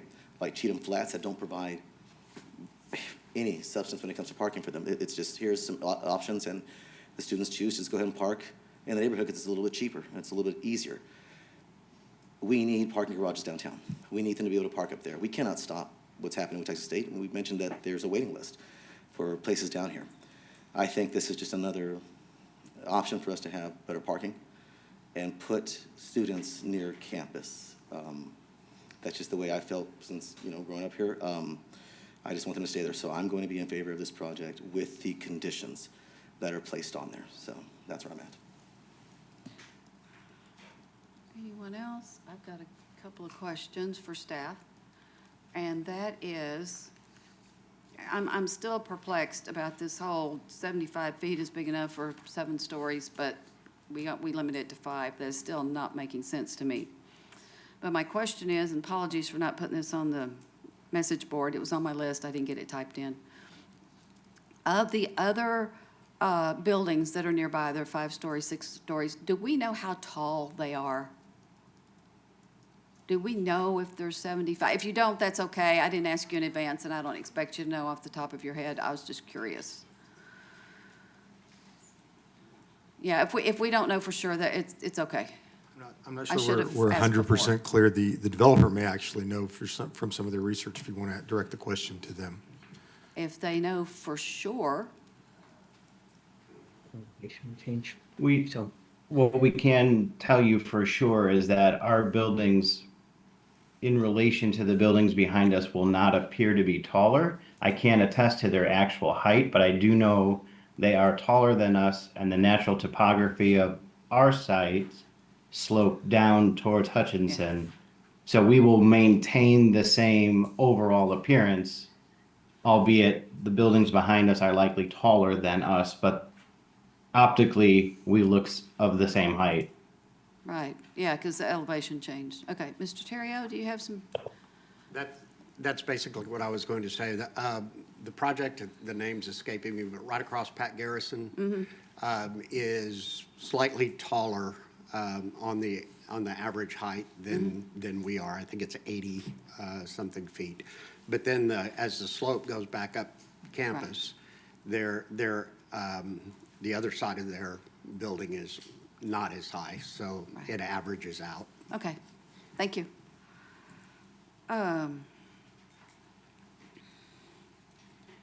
Council, are we ready to vote? Mr. Trevino, we are on 14 is the one that we're voting on right now. Just so everybody's clear, it's number 14, which is the alternative compliance for the height.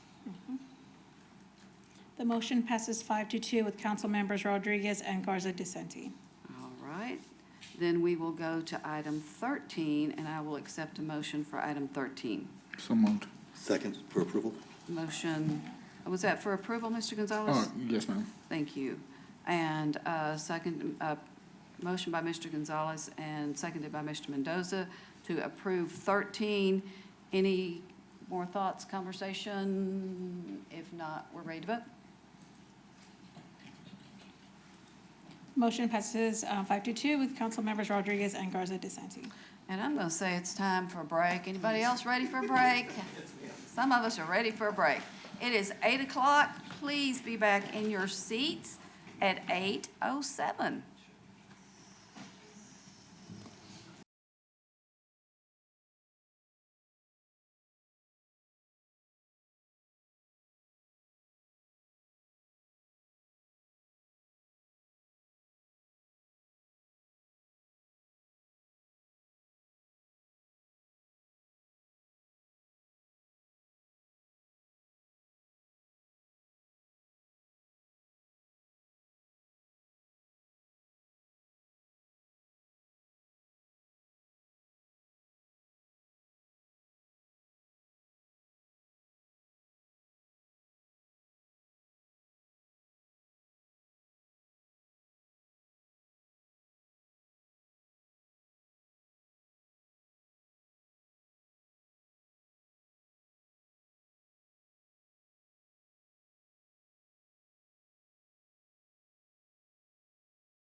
We have returned from our meeting. It is 8:11. We are still in the public hearing portion of our program, and we are on item 15. Receive a staff presentation, hold a public hearing to receive comments for or against ordinance 2026-25, amending Chapter 2, Article 3, Boards, Committees, and Commissions of the San Marcos City Code to add a new Division 23, establishing a Historic Preservation Plan Oversight Committee, and amending Section 2.067 of the code to allow persons to serve on the committee and another city board or commission, providing for the repeal of any conflicting provisions, providing a savings clause, and declare an effective date, and consider approval of ordinance 2026-25 on the first of two readings. Yes, ma'am. Good evening, Council, Mayor. Allison Brake, Historic Preservation Officer. The recently adopted Historic Preservation Plan recommends the establishment of a permanent City Council-appointed Historic Preservation Plan Oversight Committee as a long-term implementation strategy. The committee's purpose will be to support implementation by tracking progress made on the goals and metrics, sharing updates, coordinating programs, and advising amendments to the plan. To establish this committee, Subpart A, Chapter 2, Article 3 of the San Marcos City Code needs amendments. Next slide, please. Mirroring the structure and duties of the Comprehensive Plan Oversight Committee, the Historic Preservation Plan Oversight Committee is proposed to be comprised of 7 members who would serve 3-year terms. One of those members should be the Historic Preservation Commission Chair. From there, a chair and vice chair would be nominated, much like our other city boards and commissions. The members should be residents in the city or the ETJ, or they should be employed in the city and demonstrate an interest in the history of San Marcos. They should include, but not be limited to, representatives of key nonprofit preservation groups as called out in the plan. Next slide. The Oversight Committee would review the progress of implementation of the plan. They would annually provide a status report to the Historic Preservation Commission and to the City Council. They should schedule and conduct 2 meetings annually as necessary, and if they decided that community input was needed for a matter that fell under their duties, the public comment period for that would be 30 days. Bylaws will be adopted following appointments of members, and there is a call for applications scheduled or anticipated for the fall of this year. Next slide. Staff is also proposing an amendment to Section 2.067 of the City Code to allow these people that will be serving on the Historic Preservation Plan Oversight Committee to also serve on another permanent city board or commission. And this is similar to what we've done with the Comprehensive Plan Oversight Committee, the Industrial Development Corporation Board, and the Construction Board of Appeals. Next slide. Staff recommends approval of the amendments to Subpart A, Chapter 2, Article 3, and Section 2.067 of the San Marcos City Code. That concludes my presentation, and I'm available for questions should you have them. And first, I will open the public hearing.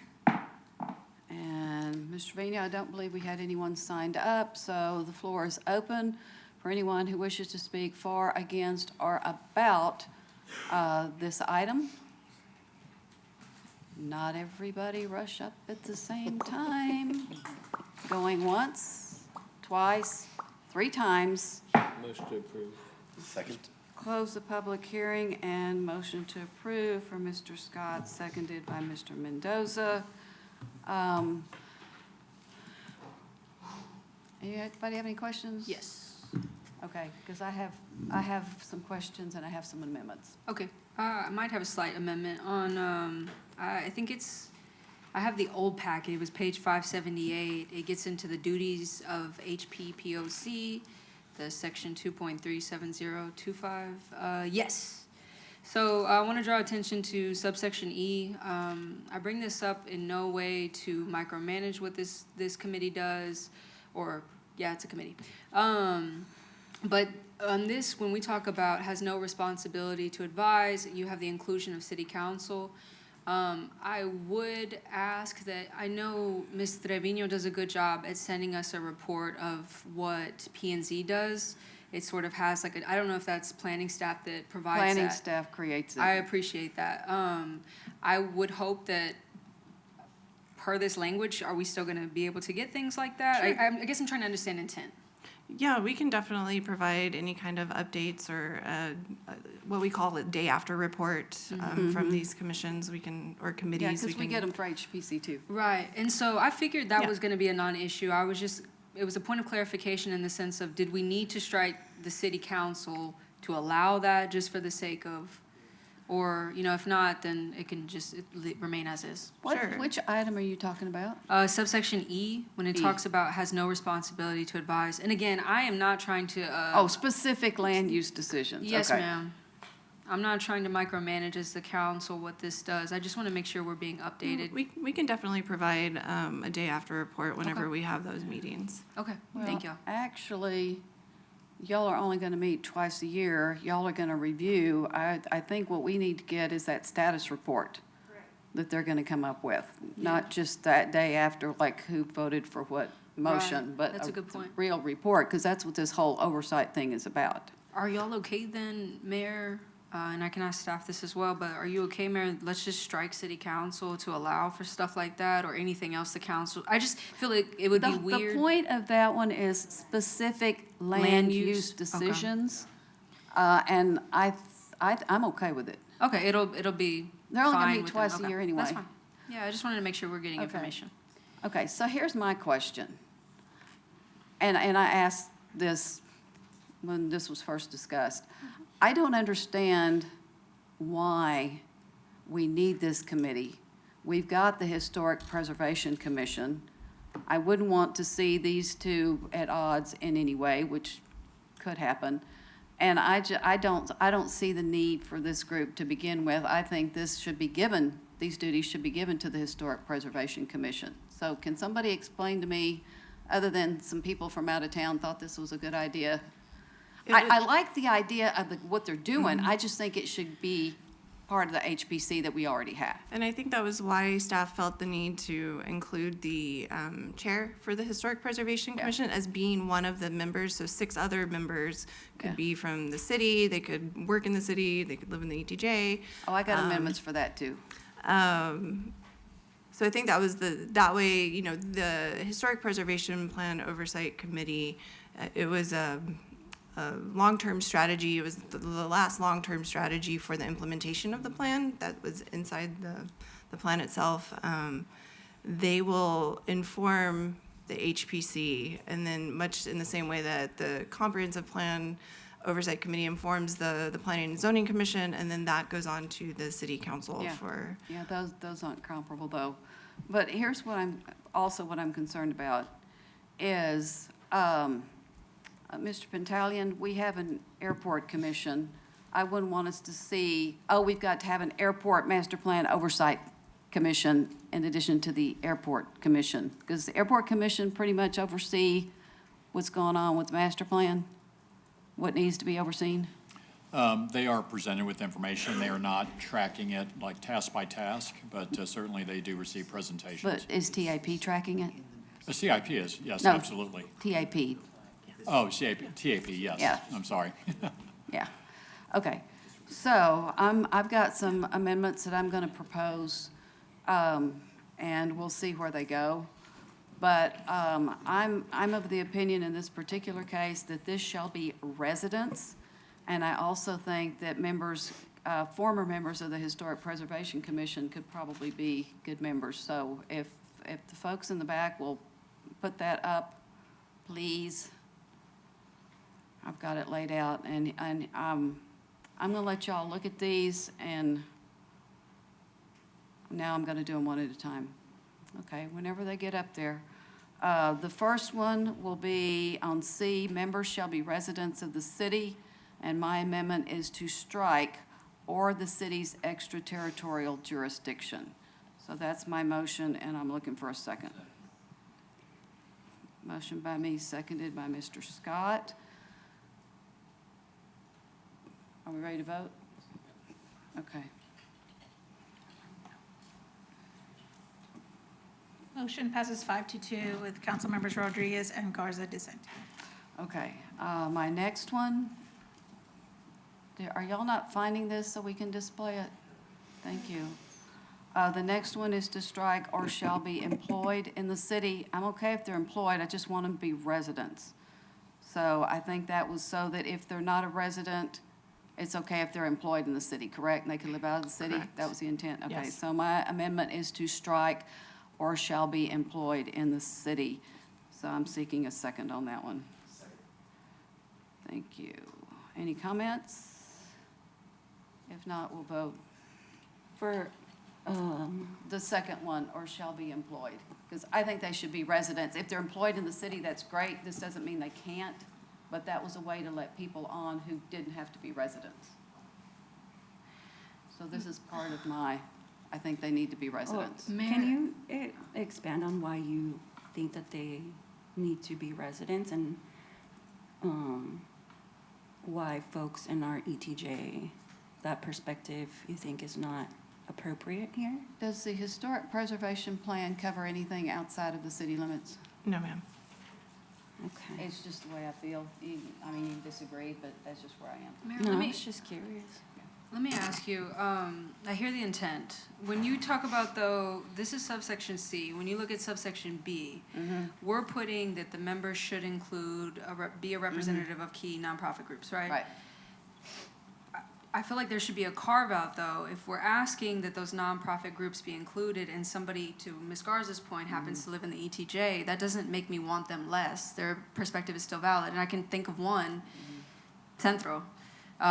Should Centro choose a representative, and we have two people that don't live in the city, they live in the ETJ. For me, they should be residents first, and then we're looking at these different organizations. And- So and that's I- where I am, that's where I'm gonna stay. I share that, Mayor. So- I guess what I'm trying to ask, though, is given that we're saying it should include members, I do think a carve-out is necessary to meet the intent of subsection B if that unique moment does happen, because then we're disqualifying the very people that we're saying we want. So if it's a I'm city gonna make a commission, I motion think it should to be. amend the amendment Second. to. Please just vote against it. Because I agree with the intent, Mayor, but again, it's just being practical about, I think without the carve-out, we're not addressing the very thing that we're talking about in the previous subsection. Right, what do you wanna amend?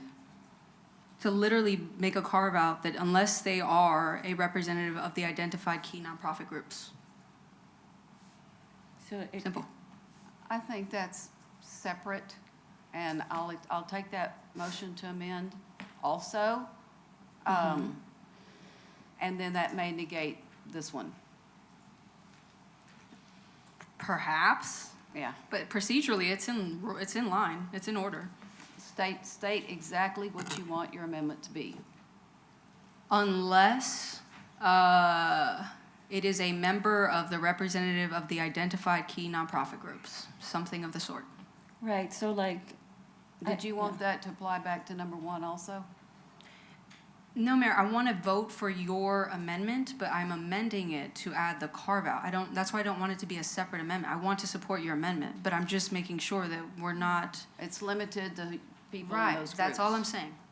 And I didn't even say those groups, I said identified nonprofit groups, because that may change too. Or I think there's a better way to fix this. I will be open to a suggested wording. I would say where it says members shall be residents of the city, and then, oh gosh, my brain's not working real well right now. Unless they are Yes. named by one of these groups. I'm fine with that. That's, So that would be a better way to That's fix a it, good but I'm point. not in agreement with it. I still think they should be residents. That's fine. That's a good point, though. I will, yeah, that's fine. So we would vote on the can amendment to take the a amendment, which either passes or fails, and then Well, it's back to there's- your well, amendment. But it's really, I'm gonna say that's not in order, because let's dispose of mine, number 2, and then please put that back. Whoever just deleted that, you're doing a good job. Control Z. I'll Leave- rescind my leave motion that, to amend the please. amendment. And let's do 2, and then we can go back and do yours. That's fine. Right, but I just, It'll get you to the same place. Right. It's- Yeah, that's fine. Basically, you're making the carve out, so there's two Right. ways to skin the cat, and Right. it's up to the Oh, council. please don't use that phrase. oh, Oh, yeah. sorry. She's a cat lady. Yeah, Sam, we Apologies, forgive Mayor. you. So you got two people here can come after you. My apologies. Ya tú sabes. Mayor Baxter would not approve of that. But I do have one just clarifying question. Where it says previously mentioned groups, I think, so that we're not limited to just those groups, like the key nonprofit groups, It's that groups, it's those groups. but it says Oh, use the including verbiage. but not limited to. Yeah, use the verbiage for the sake of continuity. Does that make sense? Well, we're not talking about that one right now. Right now, we're only on item 2. But good, I'll bring it up. Okay, Then we're gonna gotcha. talk about that one in a minute, but we're gonna vote on item 2. So let's vote on item 2. No, Just 2 by only. That itself? one we're gonna talk about next. But I only want two. I'm not if- convoluting this, because I still think they should be residents. Oh. The motion passes 7-0. Okay, now, I will introduce a motion to amend with the highlighted language to also include the verbiage from subsection B when we talk about representative of key nonprofit groups. For the sake of continuity, I want to keep that same language. That's a good point. That's my motion. say that Second. again. That's not exactly what this says up here. Would you say that slower so someone can type what you just said? Yes, Yes, ma'am. ma'am. It looks like they got it. might have got it. I think there's just a delay.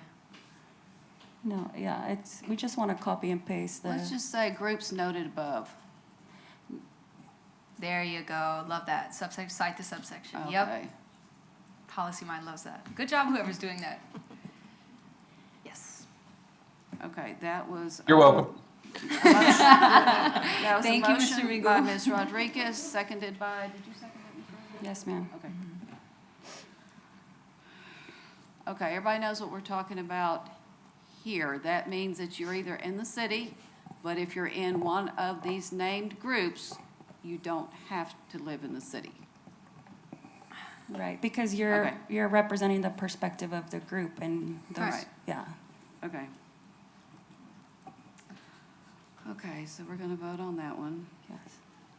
I just want to name why I'm voting yes. I don't know if my, yeah, I just want to state that I'm voting yes because we could have somebody who lives in Redwood, for example, but they're devoting their whole heart and soul to working for or volunteering for one of these groups and, you know, their whole. Entirely Yeah. possible.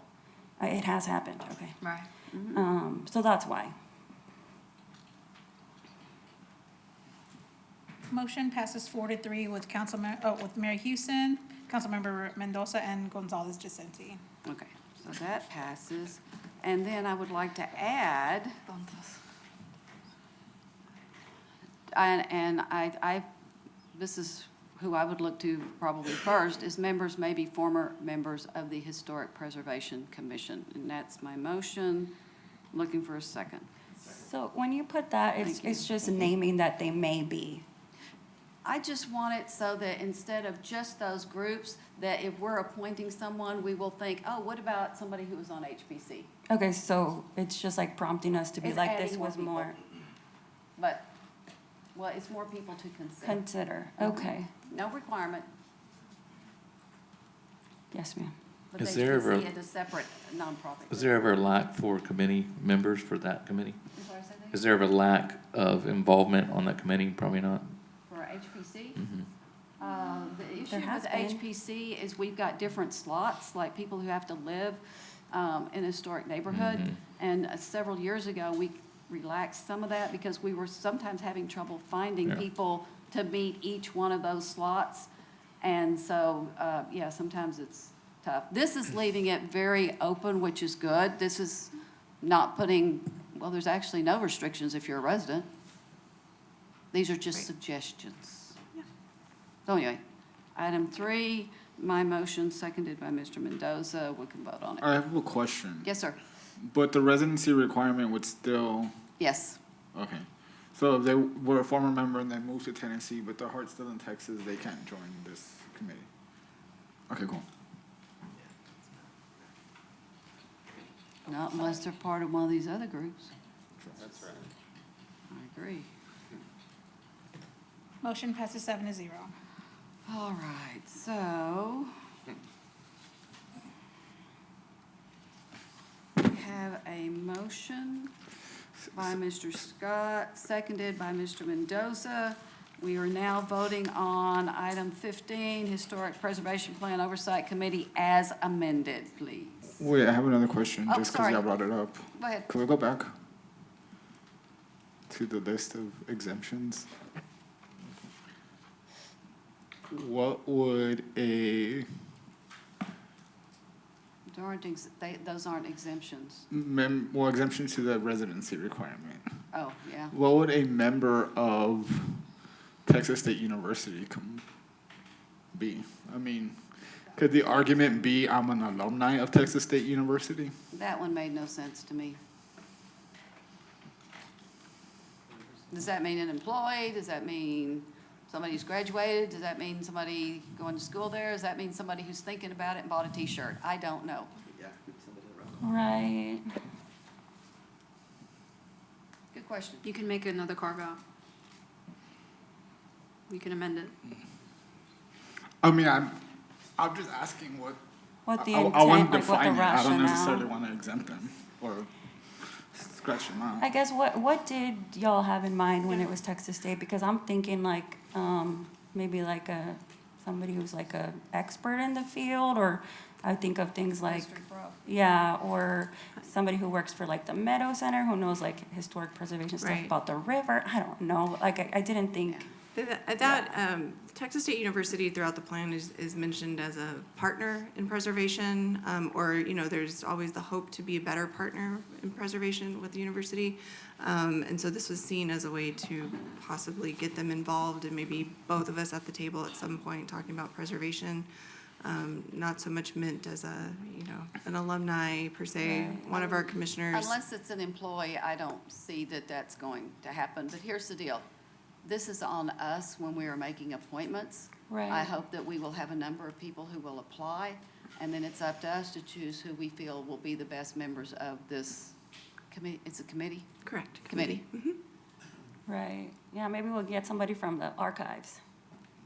They're all about historic preservation, but we don't know. Or we could just make a carve-out, or the item is still, yeah. That's crazy. I know. Okay. Okay, do you I mean, have I'm an good. amendment, Mr. Gonzalez? You I had a don't. great question. Do you have an amendment? Mm-mm. Okay, then it's going to be on us when we make our appointments. So let's Good to vote know. on the motion as amended. Motion passes 7-0. All righty. And we are on to item 16. Ms. Trevino? Hold a public hearing in accordance with section 394.9025A of the Texas Local Government Code regarding a proposal by the Capital Area Housing Finance Corporation to issue one or more series of tax-exempt obligations in an amount not to exceed $49 million for the benefit of LDG Redwood LP in connection with the conversion from the construction phase of financing to the permanent phase of financing for the existing multifamily rental housing development located at 129 Povania Court, San Marcos, Hays County, Texas, 78666, known as Redwood Apartments. Presentation.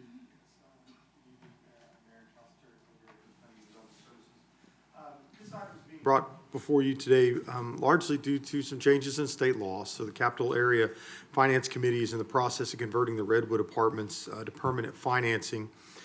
This is a transaction that was approved by the city and closed in 2020, but the property is completed and leasing and is therefore converting to this long-term permanent financing. This process will involve a reissuance of some of their bonds. The Texas Legislature passed House Bill 21, which went into effect in May of 2025, and it requires a public hearing be conducted by the local government, which is us, as a part of their bond reissuance process. So council's not required to take any action. We have to do this as compliance with state law to allow them for their bonding. So I will turn it over for a very brief presentation to Andrea Shields, who's the Executive Director for Capital Area Housing Finance Corporation. Okey dokey. Welcome. Good evening, Mayor, City Council. My name is Andrea Shields. I'm the Executive Director for the Capital Area Housing Finance Corporation. Mr. Floyd did a great job of giving you an overview of this. We recognize that this is sort of an odd request and that we're coming to you to hold a public hearing but take no action. And as Mr. Floyd stated, that is a new requirement under House Bill 21 that went into effect September of last year and just requires us, as part of our reissuance process on the bonds, to have this public hearing be held. And I'm happy to answer any questions. Any questions? This already went through workforce housing. We did all the conditions. We did that years ago. That's correct. This project is built, and I think it is approximately 94% occupied currently. All right, thank you. Thank you. Anyone else wanting to speak on this item? If I didn't open the public hearing, I will open it now. Anybody? Close the public hearing. And there is no vote, so we will be moving on to item 17. Mayor, we're going to go back to 10. I'm sorry. Yes, you're right. Item 10. Okay. Consider approval of Resolution 2026-92R, approving an amendment to the funding agreement with Operation Triage or another nonprofit entity as designated by City Council to provide an additional $100,000 for a total allocation in the amount of $600,000 from American Rescue Plan funds for the purpose of continuing a home repair and rehabilitation program to support community recovery. Authorize City Manager or her designee to execute said amendment on behalf of the city and declare an effective date. Need a motion? Second. Motion by Ms. Rodriguez, seconded by Mr. Mendoza. You pulled this? Yes, Mayor. So first, I just want to make it clear, I have been very satisfied with the deliverables of Operation Triage. I've heard really good reviews from our neighbors. Their whole mission is very near and dear to my heart. So it was a yes. It's going to be a yes for me. However, I got questions regarding whether this is going to help fill a gap or help address unmet needs for one of our neighbors who had expressed some issues with her prior work done by another organization. And so, yeah, I think some of our neighbors just wanted to ask if they were going to handle that project. If that's how this money was going to be spent? Correct. Okay. Reasonable question. Hello, Mayor and Council. Hayden Meagle, Director of Administrative Services. Yes, this, and I believe we included some of that background in the agenda request form. But we've been in discussions with Operation Triage as well as the resident of 719 Center Street. And we have been working to come to a solution for that residence. Excellent, thank you. That's all I had. Again, I really appreciate the leadership, the work being done, and the positive reviews from our neighbors. I think it's a worthy investment and one I'm looking forward to hearing more of what they do with what we provide them and how we can further support them. And I'd like to just echo those comments. Operation Triage has been a great organization to work with and has added a lot, has done a lot for our community. Yes, absolutely. I would thank you also. Thank you. Yeah. Anything else? Mr. Bean, yeah, we're going to vote. And thank you for sticking around.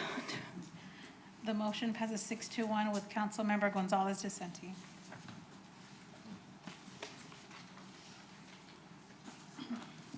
Okay.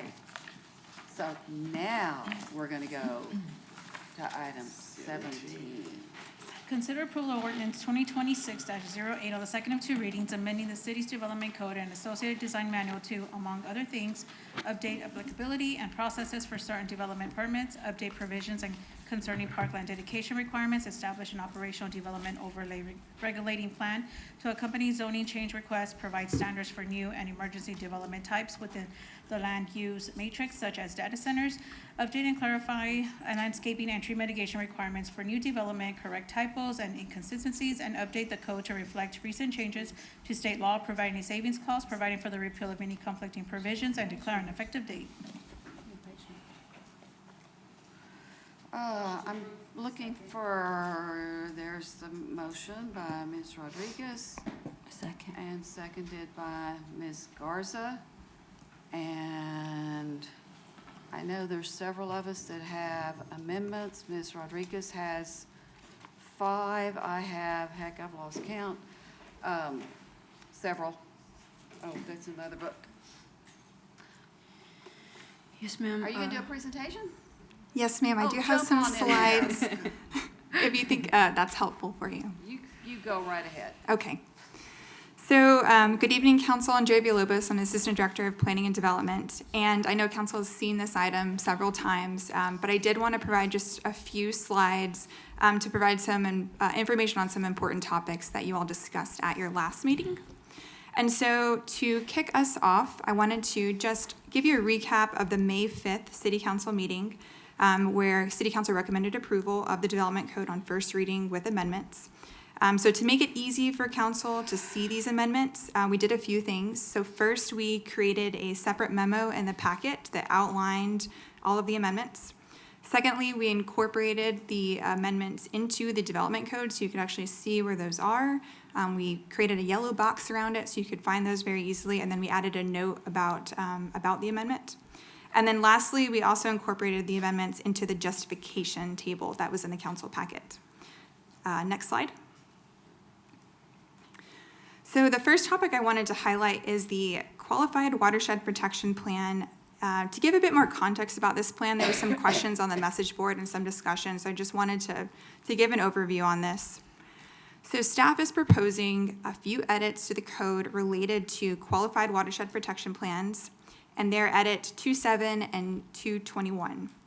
So in the development code currently, we have 3 categories of watershed protection plan permits, which is often the first step that site development has to do through the process of development.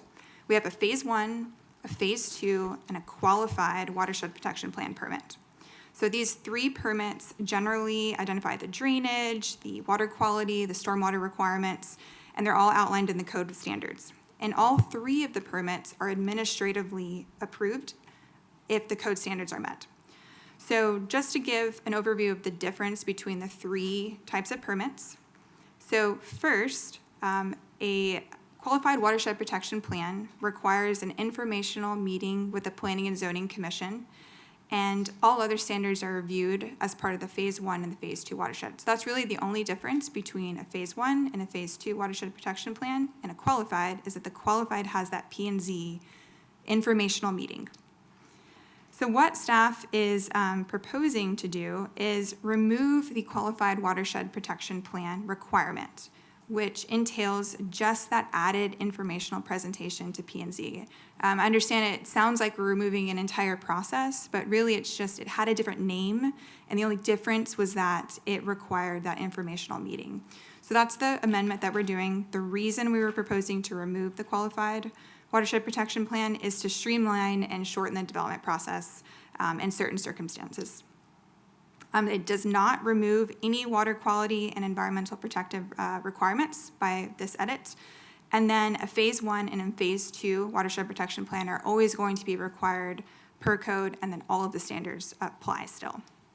So on the next slide, I know there's some discussion about what this means for transparency and public access to the information that is within a qualified watershed protection plan, and potentially the public not actually seeing some of that because it originally went to the Planning and Zoning Commission. So to do this, we are proposing the following internal changes. So first, staff is going to develop a qualified watershed protection plan online map viewer. And so this would allow the public to spatially locate that location of that watershed protection plan and then find any information related to that as well. And then secondly, staff will provide a report to the Planning and Zoning Commission following the approval of a qualified watershed protection plan. So that way the P&Z also knows that one was administratively approved. And then the public can also watch that meeting or look at the packet to find that information. So in order for us to do this, no amendment is needed for us today. We can just do these 2 things internally if the staff the staff edits just stay within the code. Next slide. If I may, I'm sorry to interrupt you. I just want to pause for a moment and share my appreciation. I know I had brought this up at previous discussions. I really appreciate y'all meeting with me and coming up with a way in which we can still promote transparency, but make sure we're going about the development process And, costs aren't passed down onto our people. And so I just want to tell the public how much I appreciate working with y'all. Great. I do have a question. There's phase 1, phase 2, and the qualified. Is only the qualified going to be posted, and what's the difference? Yes. As in, is there anything that the public still won't be able to see, which I guess they're not seeing now in 1 or 2? Right. So to answer the first part of your question, only the qualified watershed protection plan would be on that internal map viewer.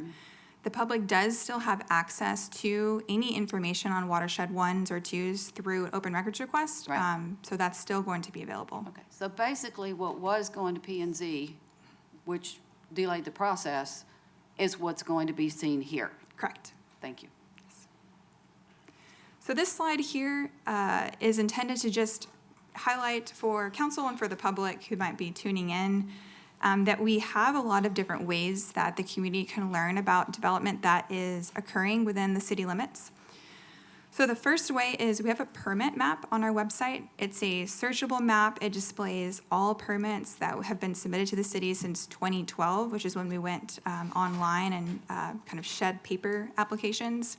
It will tell you the permit number, the type, the status, the application date, and where they are. There's a tiny little snippet on the right of all the dots, so folks can go and dive into that. Secondly, we have all of our planning cases, so things like zoning or plats or conditional use permits. You can actually create an account on mgoconnect.org, and you can search for those different items. Third, we have an administrative plat map, which will show you all of the plats that are approved. This is was the origin of our idea to create the qualified map, is that any plats that are approved administratively, the public can actually go see those, see the actual map as well. And that's anything after October 2023. It's kind of in alignment with the state law change that occurred. I have a question. Yes, ma'am. First of all, up there, you said .org, and that says .com, but it is .org. Yes.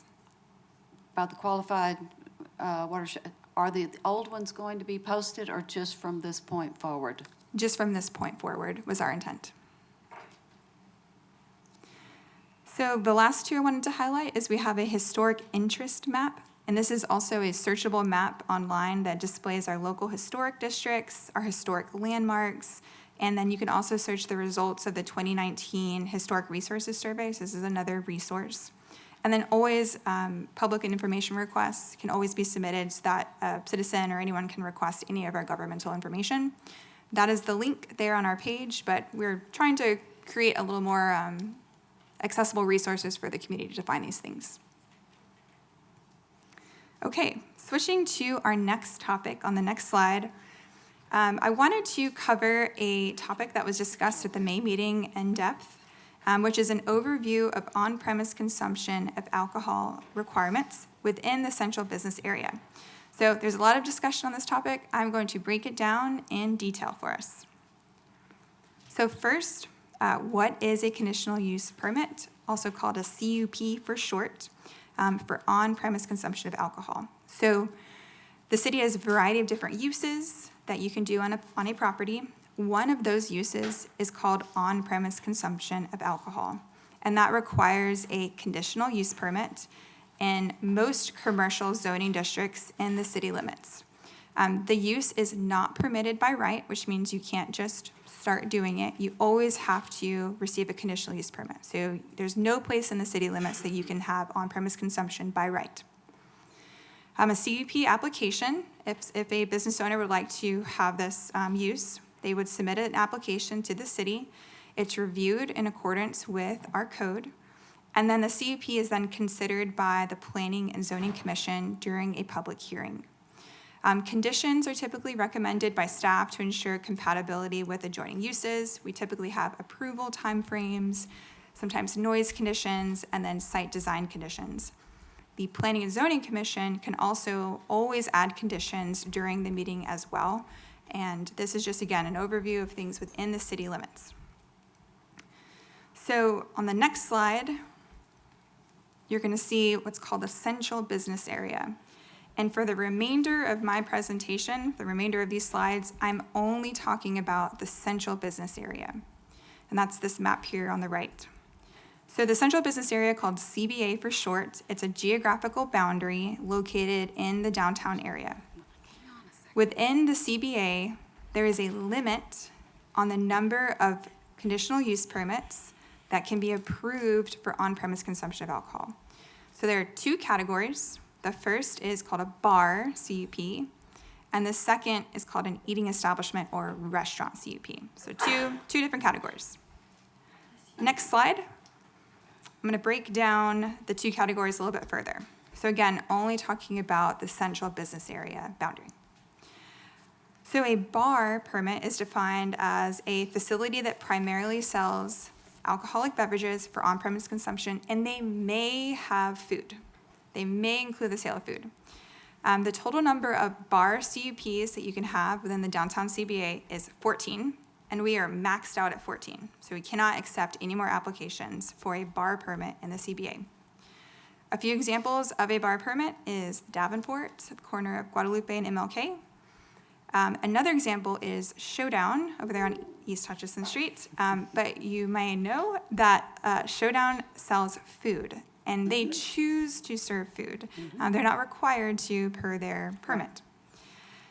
So switching over to eating establishment. So these are called our restaurant permits. Again, just the CBA. And they're a facility that primarily sells food and drink and may include on-premise consumption. So they're foremost a restaurant, but they're asking, hey, I'd like to have beer and wine or mixed beverages with my restaurant. And so a CUP is needed for the alcohol portion of their use, but the restaurant use itself is fine. By right, it's the alcohol portion. So the total number of restaurant CUP permits in the downtown CBA is limited to 25. We currently have 16 of them, so there are availabilities for more restaurants with alcohol in the downtown CBA. A couple examples, Craft House, Tomataco, they have restaurant permits. Next slide.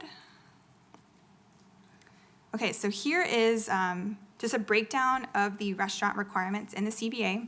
So if you want to be a restaurant and you want to serve on-premise consumption of alcohol within the CBA, you have to meet the requirements on the slide here, and it's specific to the CBA permit holders.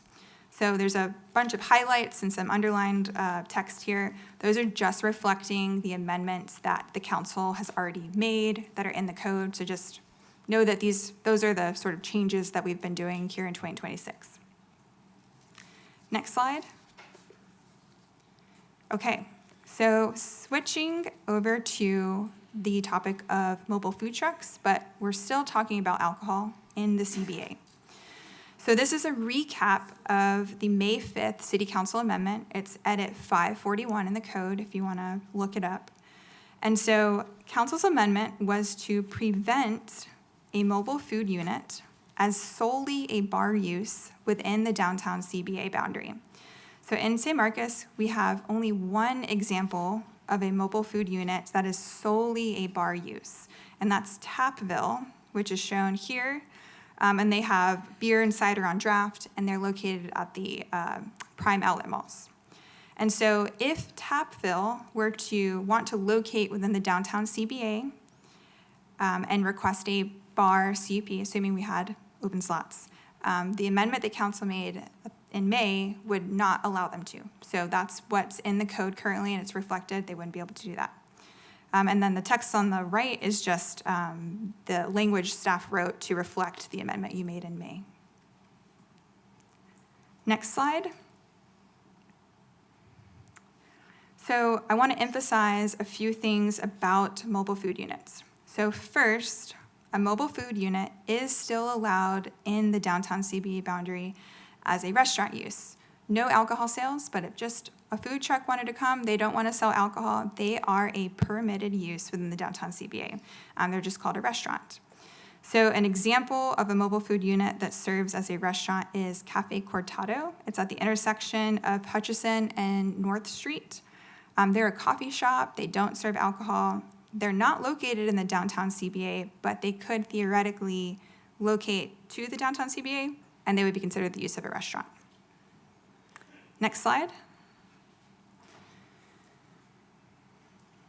So secondly, I want to emphasize that as written in the development code, a mobile food unit may still propose on-premise consumption of alcohol with a CUP in the downtown CBA, but they must meet the requirements of an eating establishment. Because the amendment that was made was about bars, but they do still have the option to be an eating establishment.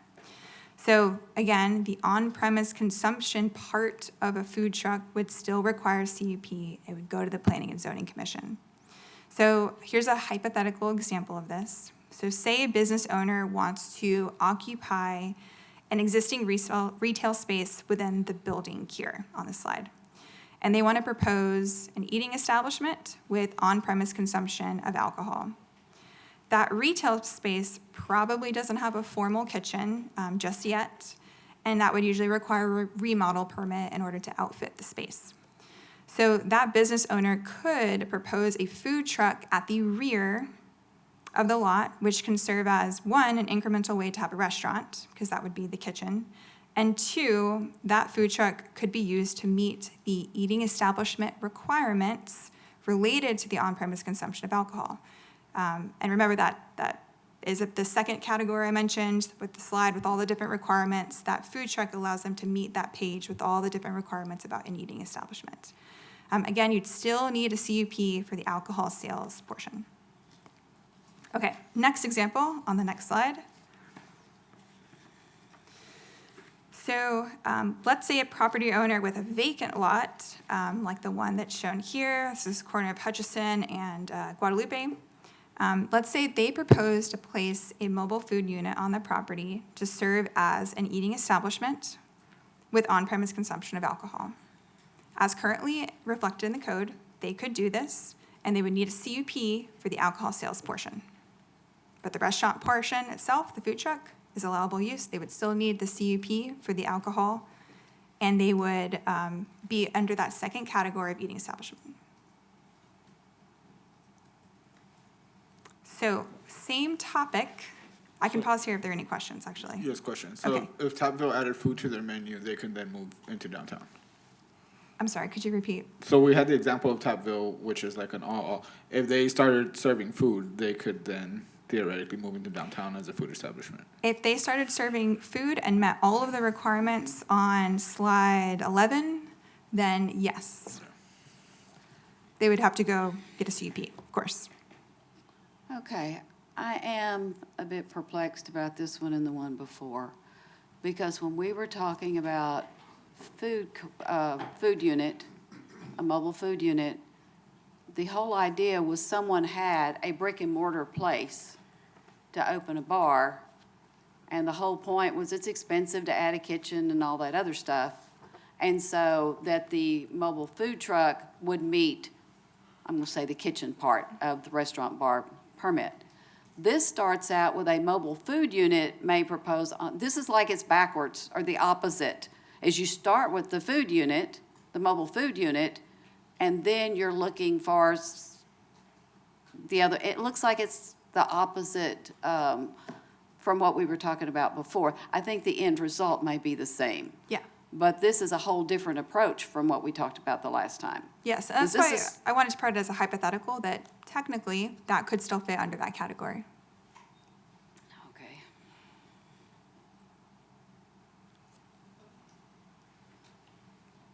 Yeah, we'll get to more during the discussion. Okay, okay.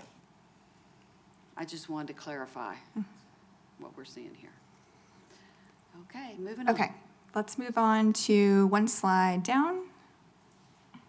So because there was a lot of discussion on mobile food units at our last May meeting, staff went ahead and looked at the code to do some analysis, make sure that the text is very clear in terms of the definitions, and so that if this topic comes up in the future, it's very clear in the code where they can go, how they're defined, all of the standards.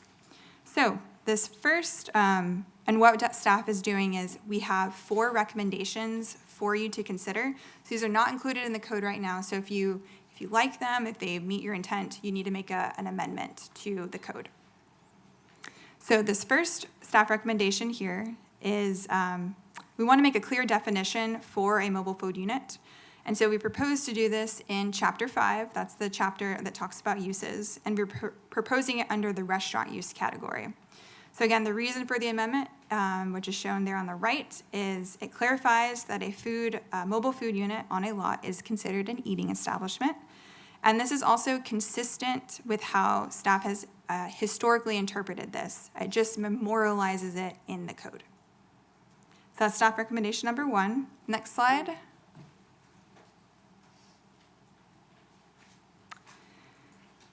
Staff recommendation number 2 is we want to reference this new definition from the recommendation number 1 I just presented within the bar section of the code. So this is just clarifying again that a mobile food unit on a lot can be considered a bar, and this is creating the example of Tapville, right? So Tapville is already working under this assumption. They're an approved CUP. This is just providing a connection over to the definition that we just created, because one didn't actually exist before. So note that the council amendment that I discussed earlier, that you all created to carve out in the code to prevent a mobile food unit to be a bar in the downtown CBA, that recommendation still stands, that carve out is still there. This is just talking about, I'd like for the city and the staff to have a very specific section that we can go to show that that use is permitted. Again, it just solidifies the Tapville scenario. Next slide. So staff recommendation number 3 is to update the name of a mobile food unit within the mobile food court use section of the code to, again, just match our staff recommendation number 1. We want to call it a mobile food unit and not a mobile food trailer. So in the code currently, we already have a section called mobile food court, but it actually talks about multiple food units on one property, and we realized we didn't actually have a definition about just having one. So it's just making the text the same. And this replaces food truck also. Yes, ma'am. In our terminology. Exactly. And then staff recommendation number 4 is to update the name of food unit, and we're in the accessory building section of our code. Not in the alcohol downtown thing anymore. Yep, just accessory building section. We had it called food truck. We're just updating it to call it mobile food unit. And then we also wanted to, we had some standards in another section of our code that talked about building types and building materials and those types of things. We just duplicated it here so that it was consistent in both sections. And we did work with our neighborhood enhancement team. They helped us out with kind of some of the definitions and looking at them with us. I can see why you've added the new two, but why is the other one, would that not apply to a mobile food unit? As far as distance requirement? Right. The number 2 was a totally separate amendment in the development code. And you're just seeing it here because we copied the original text. Mm-hmm. Thank you. Yes, ma'am. Okay, next slide. All right, so this is my last slide. Staff recommends approval of the Development Code and Design Manual as presented in the council packet with the addition of those 4 staff amendments as presented. That concludes my presentation, and Director Terry Floyd and I are here if you have any additional questions. Okay, council, we've already got a motion and a second. Yes, ma'am. And Ms. Villalobos, make sure, Mr. Floyd, make sure I'm saying something that's correct. The motion to approve is what's in our packet.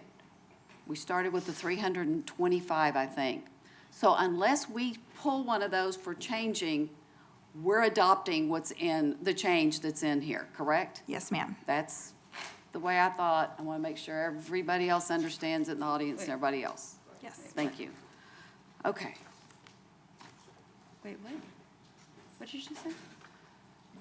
What the approval is everything that staff has suggested, things that Gotcha. they have found. So unless we change something, we're accepting what they have.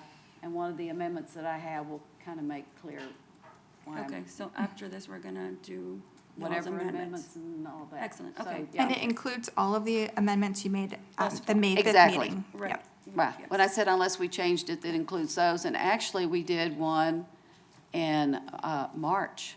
Yes, those are also within there as well. Well, you technically didn't vote on it, so we're just saying May 5th as the date that you voted on it, but it rolled over from the prior meeting. Oh, that's right. Ooh, I think I found one that y'all didn't have marked in the justification table. Wait. I'll look for it, but I've got something else I in the have- meantime. I have a question. But I get what you're saying.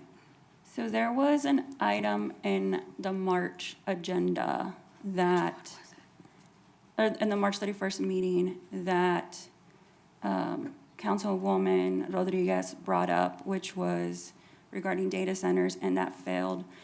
If a council member from the majority vote, which means they voted against it initially, wanted to revisit that item, would they have to do it before this or after this? Does it matter? It would be during this discussion. Yeah, So you right could do it. now? You could do it through this discussion. Yeah. Johnny Canales, take it away. Technically, Johnny Canales doesn't take it away. He tells someone else to take it away. Fine, Just saying. sorry. It's very niche Tejano pop culture humor. I apologize, everybody. Just. Have you, So I sent it to staff literally like 2 hours ago. But Wait, I guess so, let's, somebody tell us what we're talking about. So it's a motion to amend Table 5.1 of the land use matrix to prohibit data centers in all zoning districts. Would you say that again a little slowly? Motion to amend Table 5.1 of the land use matrix to prohibit data centers in all zoning districts. Prohibit. Prohibit. and this, So it was essentially the first. This was in the land use table, correct? Correct. and I'll second. Okay, hold on, let me get these correct. Mr. Gonzalez wants to prohibit, now, here's the deal, we're down to the nuts and bolts. So prohibit is a concept. I need to know exactly what we're talking about. You want to take out, So I sent a picture. you want the whole land development code to have the little dashes all the way across? Correct. Okay.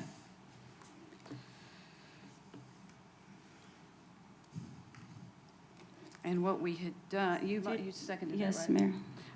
Okay, so that was the one, and I'm just explaining, there we go, that I had, my amendment, or my amendment was to have this here, and in heavy industrial, have the C asterisk, because that means it would come to us, because I didn't want to miss an opportunity in case things shake out in a good way with the data centers. But y'all want to just say, nope, they can't apply, have a good day, go away, correct? Right. Correct. Okay, we got a motion and a second. Do you want to provide rationale, or? As far as why I changed my mind, because I mean, I think we've debated it to death. Hold on, let me back up. Oh, Mr. Gary's not here.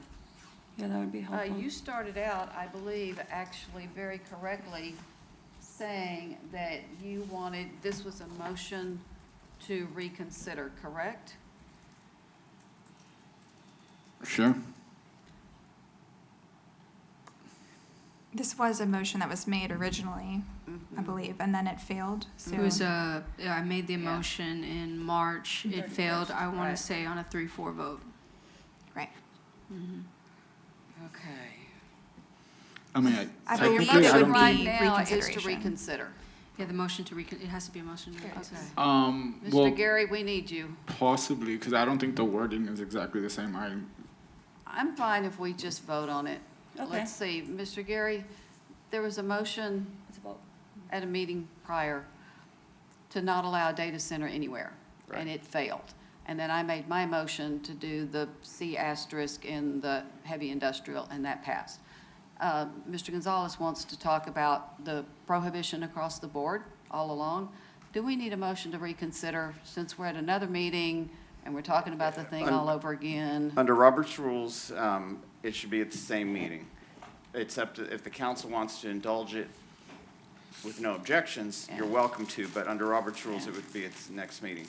Now, but if you do it for one, if there are any other motions that you want to bring up Right.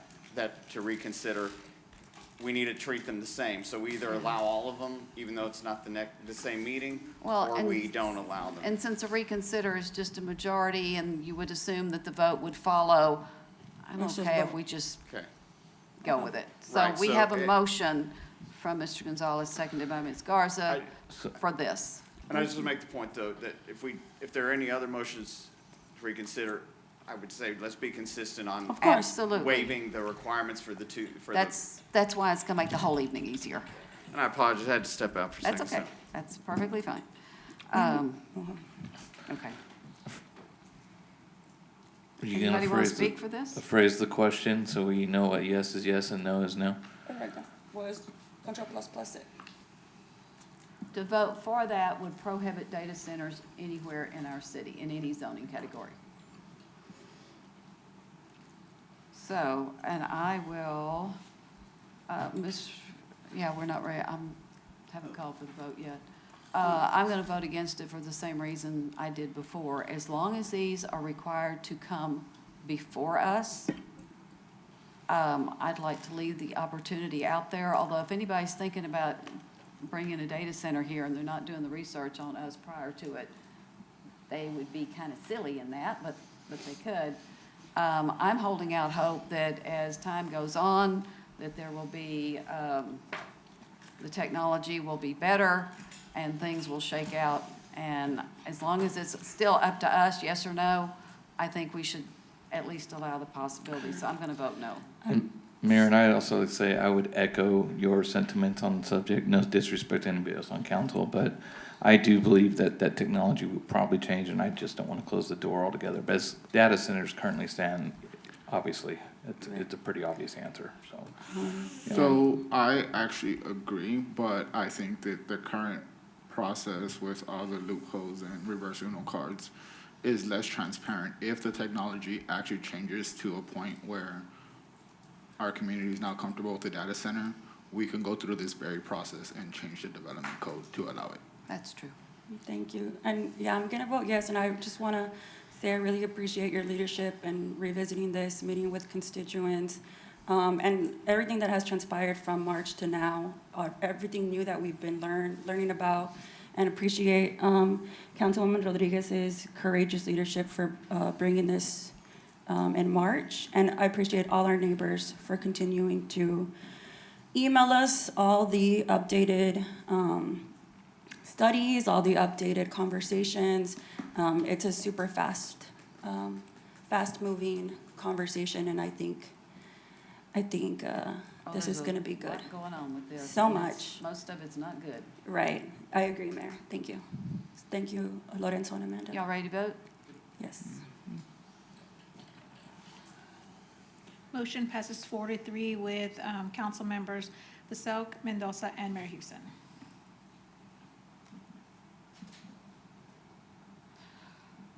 Okay. Next.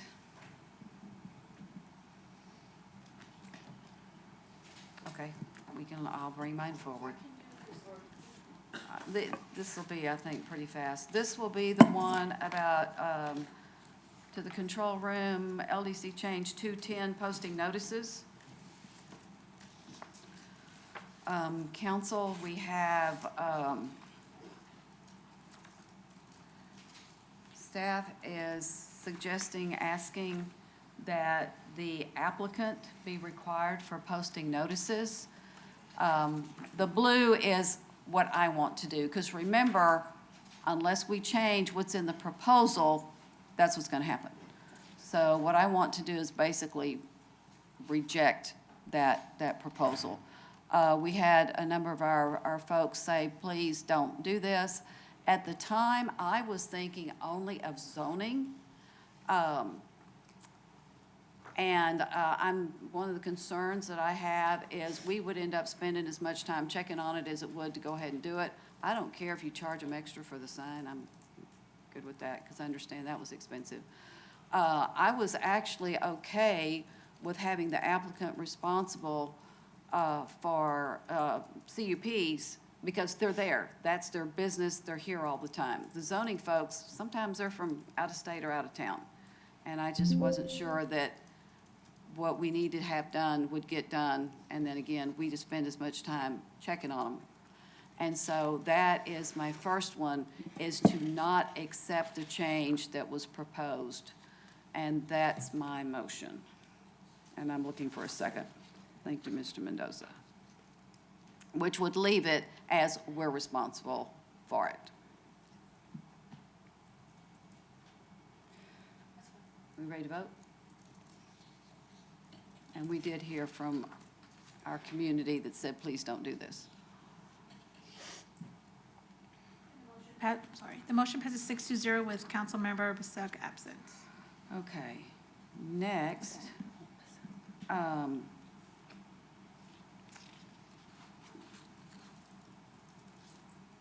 The same one. I'm having to think through this. It's still posted, it's still posting notice, correct? Comprehensive plan amendments? It's, the first was zoning and this is comprehensive plan, what we used to call land use. Correct. Okay, same reasoning. Yep. Same deal. Oh, We'll vote on yes. this one, thank you.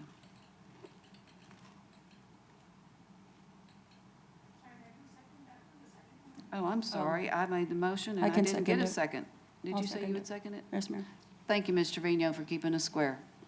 Did Matthew do it? No, he did the first one. He did the first one. You're correct there. Okay.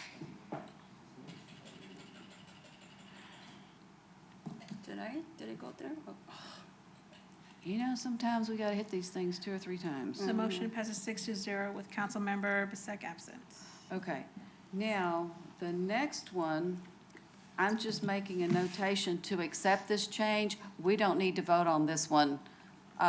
We'll be voting on this when we vote on the whole package, so we don't need to do this one.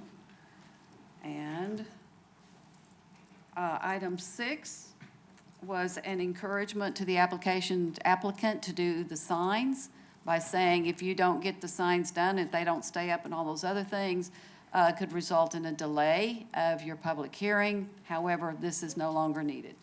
So I'll make a motion for this one that's got the number 6 on it. I'm looking for a second. Thank you, Mr. Mendoza. And if y'all are ready to vote, we can go ahead and vote.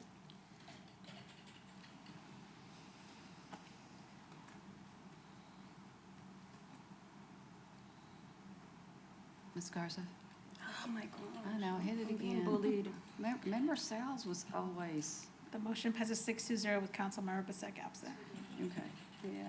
And the other 3, just a notation, that I'm suggesting that we accept these 3 changes, so we don't need to do anything. We'll accept that when we vote on the other. So that is done. Do y'all want to do the alcohol ones? This is to vote on exactly what Ms. Villalobos had provided on the slide previously. I just put it in a Word document and put some vote boxes with it. So if we can get that slide up, it starts out with that page 638, which is not the page number anymore. Okay. Ms. Villalobos, if you will tell us one more time what this one means. Is this allowing someone who's got, they're set up for a bar to have a mobile food unit be the kitchen for them? So this is staff amendment number 1 here. Right. Uh-huh. This is only adding a definition for mobile food unit, calling it a mobile food unit. And then number 2 there, use standards, is just copy and pasting standards we had within the accessory structure section. So this is just nothing about alcohol, just giving us a definition for a mobile food unit. Which one is the one that says they're gonna be the kitchen for a bar? So that is is not an amendment. That is something you can do right now. So my slides explaining to you all about if a mobile food unit went downtown, was a restaurant and wanted to have alcohol, that can happen right now under this current code.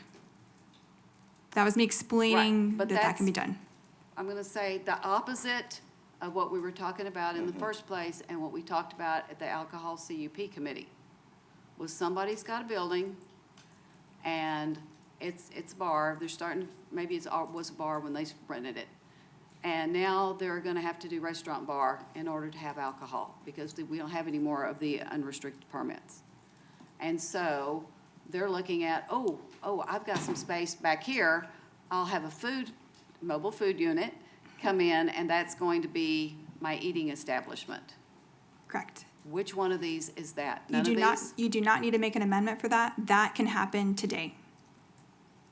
And how many times has that happened? It has never happened within the downtown CBA. That we could tell based on our research. Okay, because there's something in here about we've been allowing it since 2022, but then again, I asked, where have we been doing that? And then I think the response was, well, we haven't yet.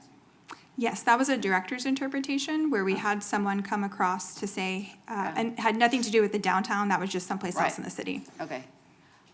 Well, it wouldn't matter someplace else in the city because then we're not talking about the restaurant bar permits. Correct. That was just an interpretation that a mobile food unit equates the use of a restaurant across the city overall. And where do you buy the booze? Where do you buy the booze?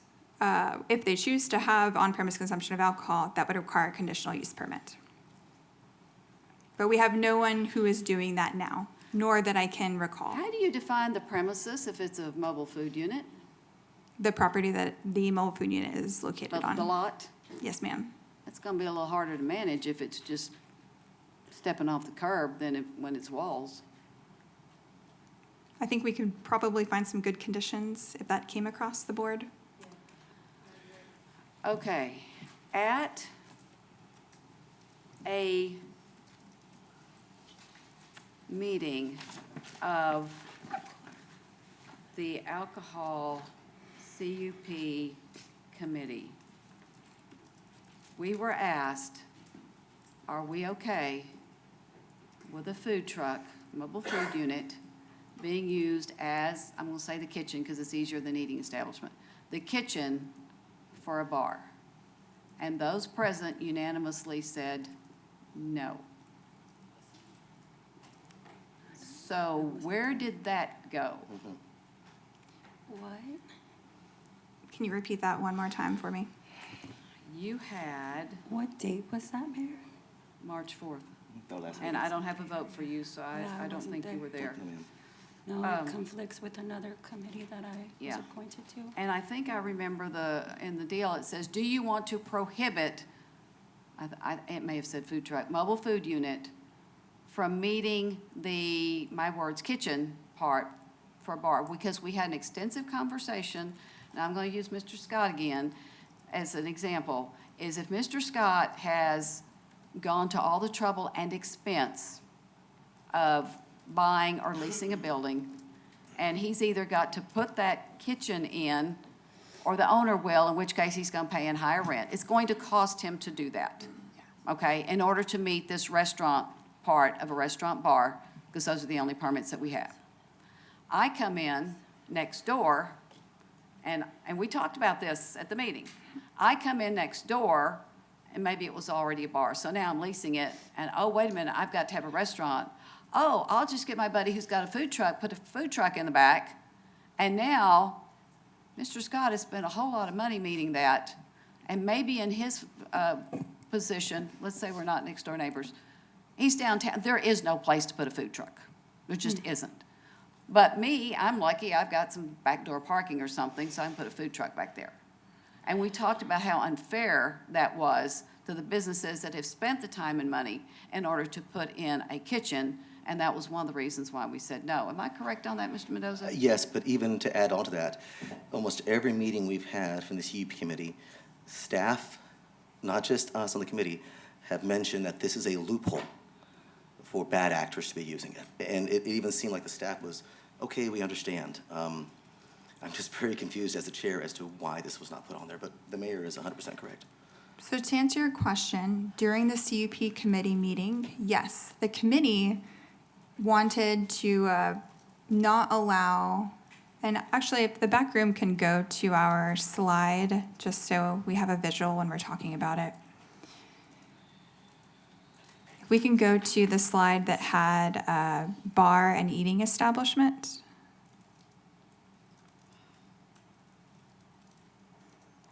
It was a little line in the middle. Couple more back. Yeah, because what was presented to us is, do you want to prohibit this? That's the way it was presented. Yes, because that was the direction the committee, during the meeting prior to that, you all gave us direction to sort of bring back discussion on mobile food units. Go back just a couple, well, this one can also work. Yep, here we go. So during that CUP committee meeting, we had these topics on, and we had members of our Main Street and our economic development team there. And we asked the two questions. Bar, and the committee said no. And the city council upheld that same line of thinking. We also asked the Wait, question say that about. last thing again? You all made an amendment as city council to prohibit a bar from being a mobile food unit in the CBA. And that's an amendment you made at the last meeting. So you all agreed, Yes. council agreed with that. So we've already done that one. You've already done that one. The second thing we asked the committee is, same question, but eating establishment. Can the mobile food unit be permitted to have a brick and mortar per se, have alcohol, and the mobile food unit is what's allowing them to meet the definition of the next slide, Hayden? One That's what I'm slide down. talking about. Yes, the committee did not want a mobile food unit to be used to meet this definition. However, at the last meeting, when it was discussed, that amendment did not pass. It wasn't in the code originally. The committee discussed that between the council meeting when we initially brought the code. We had the Yes. meeting and then you all discussed it, so we needed to make an amendment to incorporate that. At the May meeting, when you all discussed it, that amendment was not approved by the full council. Right. So we did bring it to you all for consideration, it just didn't pass. Right. And so I wanted to provide these slides just to kind of emphasize what passed and then Just what to didn't. refresh me here. I don't Yeah, remember- you went past this one pretty quick. Yeah, I don't remember staff saying, hey, by the way, the CUP committee said they didn't want this. Wait, for the Can I last ask, I have a conversation? question though. No, we Maybe, talked about I'm it. trying to Yeah, we understand. talked about it and we approved it on the last meeting. Yes, No, ma'am. no, The we one talked for CUP. That's the about. one that we were very confused on. Yes, very and much I so. know what I said before we voted, but But we've already had Others- this conversation, I feel. Yeah, That- that's what I was. I'm trying to get clarity because I didn't know if any of these four that they brought to us was the same as the other. That's what I'm trying to make sure of. I And get- she's saying it's not, it's different, and so I'm accepting that. Oh, okay. Okay. So we're good. So it's not one of these. But I still contend that we did not vote on it that way, but Ms. Villalobos's rendition of the events is what I remember. It's what I voted on. That's why I'm a bit confused. I mean, I get y'all may have had a conversation as a committee, but at the end of the day, I feel like such a stringent prohibition should have come to council anyway, and we saw how council adjudicated that decision, so, yeah. I mean, Yeah. I hear y'all, but I we was did. also disappointed that the information that the CUP committee had said Was no left out. unanimously Absolutely. was not provided to the council. Seemed a but little that's cop whole out there, nother but yeah. Issue. Okay, so, I didn't hear the last comment. I said that I was No, disappointed. no, no, by And my I felt it was cop, a cop-out because we did make direction. cop out by whom? By staff. Again, we made No, I direction. reject that. That's great. I reject that. Fantastic. But what I'm telling you is I you felt weren't like that because we were in the meeting, we had a discussion, and again, every meeting we've had since then has been, this is a loophole. So I found it a bit annoying that staff was given the direction by the CUP committee of both council and planning and zoning that this was not a good idea because, again, we had co-compliance, we had pretty much every staff department tell us, This is a loophole they've been dealing with for a long time. The reason I It's reject it, though, disturbing. Mr. Mendoza, is to criticize our staff and publicly admonish them on something when we all have the ability to request supplemental information on the message board, which Sure. me and Mayor do frequently.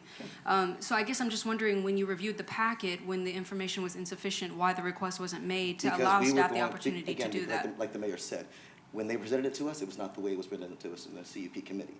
That's where the misunderstanding. Now, again, we were outvoted, but we're trying to clarify, if we're doing something so important like the CUP committee, and again, staff's telling us these things, then why staff was not supporting themselves and saying, hey, by the way, we agree? That's where the problem I comes in. just said, I'm Honestly, to me- surprised that a report, that it wasn't stated in the background material to council what the committee had decided. Which, fair, Mayor, that's why I'm saying that we all have the ability to request supplemental information, and I know you use that frequently, and I appreciate that. Hence, one of the, our work session item with that item that you and I discussed, that's available. Sure, And I that's know. my point, is an admonishment of staff, when that opportunity is afforded to us, feels a bit unfair. Absolutely. You and may I not have- like and- the and decision again- that the council and as again, at Lee, large you- made. You've got your opinion, I've I got will mine. reclaim my I've time. stated, that's We great. may not But like ma'am, it. We're Done. done. There's no need to explain. We're done, both of you. We're done, because there's nothing we're gonna say here Nice. that's going to change it. So let's just, I mean, theoretically, that's it could be brought exactly back. what I'm saying, Ms. Rodriguez. If you would work with me, I would appreciate it. You generally do. talking with you, I was talking with my other Sure. And so that, we're done with that, Mr. Mendoza. Yes, ma'am. So now, let's go back to staff amendments. 1, 2, 3, and 4. And as I understand it, 1 is simply adding the definition, correct? That's correct. It's not saying that it's okay, because see, it's under section 5155 restaurant bar. Yes, so That's what's throwing me here. nothing to do with alcohol in this section. That's just a section Okay. that talks about restaurants. Okay. So, this is what they are providing. So unless someone makes a motion to not do this, this is gonna go when we make the big, when we vote on it, because this is what's in the packet. Was this in the original packet? Or is this something else? And Yes, do I- this was in the original packet. This Okay. is a section where if you like staff's language for a definition, we'll need a recommendation, or, sorry, we'll need an amendment from council to add this in. Okay, that was what I was asking. Was this in the original list, or is this something new in the presentation today? And so in order to accept it, we are going to need a motion? Yes, ma'am. Okay, I'm looking for a motion. I have a motion for Mr. Scott. This is just a definition. Yes, ma'am. Anybody second it? Seconded by Ms. Rodriguez. Man, these skills are good.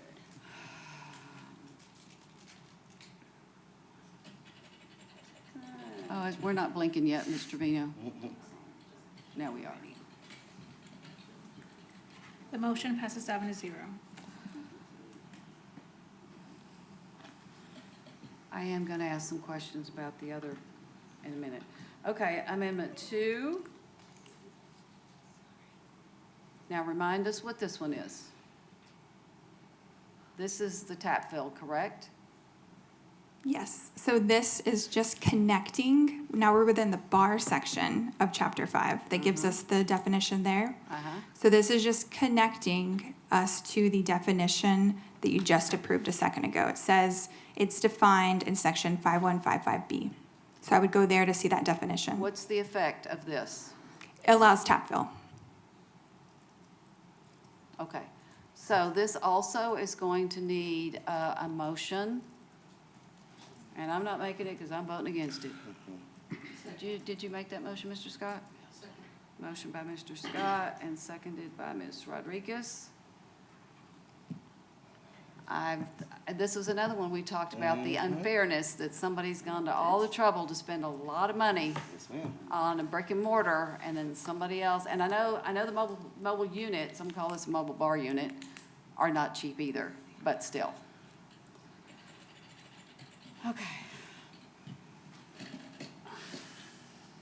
Dramatic. Motion passes 4-3 with Mayor Houston, Councilmember Scott and Mendoza dissenting. Let's go to the next one. Oh, this is just updating the terminology, correct? Motion by Ms. Rodriguez to approve. Is there a second? seconded by Mr. Scott. You really need to have your microphone on and speaking into the microphone. And Ms. Trevino, I think we're ready to vote. Yeah, it feels good clicking that, so I need to calm down when I break it. Motion passes 7-0. And the next one is also providing clarity. Correct. It's not really changing anything. It's just adding number 2. Second. Motion by Ms. Rodriguez, seconded by Mr. Pacelk, and we'll vote. I'm looking, nobody's got anything to say. Sorry, fix it. I was able to go back. Okay. Let me clear it, Mayor. Okay, go ahead. Oh, we're doing it again? Yes. Oh, because you're reaching over your laptop. Yes, ma'am. Thank Motion passes 7-0. Okay. I'm going to ask some questions, and I did put these on the message board. If we're allowing the food truck to be the kitchen for a bar, I had a whole list of things. And they seem to be addressed on the message board. Is there any of that that needs to go in the development code, or is that just part of the processes? I know some of my distance things are going to be covered by probably fire code and some other things. Mayor, I don't believe so. I think a lot of those revolved around where they could park and where they could be, and those are addressed through different, they can't park in the right-of-way, they can't take public parking spaces, they can't affect the parking count and requirements on those lots in which they set. They can't block any egress and so forth. So those are covered in different areas of our And- codes to prevent that. And if they're going to park next door that's owned by somebody else, there's got to be the agreement, which we Gotta already be an use for other agreement. things. Correct, and potentially even depending on what they're doing, if they have a separate CUP for some other use there, they would then have to go to the CUP committee, or they have to go to the P and Z for a CUP in the event that. Okay, and the other thing is, I think that it's important for P and Z to know that this is happening when somebody's asking for a permit. Sure. And I guess they're going to get notified because y'all usually show the layout of Correct. the restaurant and all that other stuff. So they will know when they're approving this permit, correct? Correct, the applicant has to show a site plan, it has to show like a floor plan and so Right. forth of what their plans are. Okay, yes. so now, somebody has done it the way they've always done it. No food truck involved. Okay. Something has happened, and they've decided they're not going to maintain their kitchen. So now they want a mobile food unit. That's going to be a big change. Would that require another review by the Planning and Zoning Commission? And I don't know if I'm recommending it should or shouldn't, but it just seems like something that major, there should be some kind of something. Now, I will say that in the event that they did that, one of the things we would first start out, that came to our attention, is we're gonna work with our neighborhood, or our code compliance division, to see, one, are they still operating under the parameters they should have as a restaurant CUP, meaning, are they providing the food that they're supposed to during the hours they're supposed to, and so forth. That's gonna be the first step in that. If there's a violation, then we'll start down the violation path. Now, if there's an event where something about that condition needs to be revisited by the commission, I think we can do that.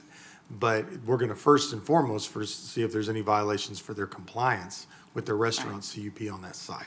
And so, there's something that Mr. Gonzalez said last time, is if the food truck moves, disappears, found a better gig in Lockhart or whatever, so now they're gone. And Mr. Gonzalez, I'm sort of quoting you saying, well, I guess that the restaurant shouldn't be selling alcohol anymore because they've lost the eating establishment portion. Would that be accurate? If their alcohol permit is based on having an eating establishment, and the eating establishment's gone, what happens? Oh, Mr. Gary. Well, it's like any other restaurant. We've got some brick and mortar restaurants that I believe we've had some issues where they stop selling food and we say, well, you're out of compliance with your permit. Okay. And So I think it'd it's be just treated the same. when somebody notices that the food truck, that's where I'm concerned, that if it's not there when the application is made, and so 6 months down the line, something happens, and somebody decides to start using the food truck for their kitchen, how is that going to be recognized somewhere so somebody will notice when it's gone? Because we've said if they're meeting all their stuff already and they have a food truck, we're good with that. So if a food truck shows up right next to a bar, who's going to know in order to watch for this that is now the eating establishment and it needs to stay there if the bar is going to continue? Do you see where I'm going with this? I do, and I think it starts with, obviously with our code compliance division of the tracking they do. I will say, and Ms. Villalobos correctly pointed out to me, we do have the ability that if there's a significant change in the name of the establishment or any physical or operational change in the business that might increase its offsite impacts, that can be grounds for that conditional use to either be revoked or revisited. Right. So that's another component we can do. We can look at that. If that change is there, in my mind, that's an operational change. We would bring that back to the P and Z for their consideration in their CUP. Okay, so code compliance would be notified that food truck, mobile food unit needs to be there in order for them to continue to operate. And then somebody's going to pay attention. We'll start that, and if they start to be found in violation, they obviously can have their CUP revoked at some point. If they're not holding to the standards of the time limits and the operations they need to do to operate as a restaurant, CUP, with an on-premise alcohol Yeah, consumption. because you got to have food available all hours that the bar is Correct. selling alcohol. And those amendments, that Okay. we've made, correct. All right. Did you have something, Mr. Gary? No, I've just a thought I had that it might actually be easier for code enforcement because there ain't nothing there versus a restaurant with a kitchen. It's going to be easier to do Yeah. an inspection, yeah. We have to do an inspection to see if they're actually producing the food. Well, that truck's gone. That's an easy one, I think. That's Uh, pretty you know. clear. Okay. Thank you, and thank you, council, because I think all this, we needed clarity on all of this since this is something new. Yeah, just so that folks can reference how we fleshed it out and if they need to look back. Yeah.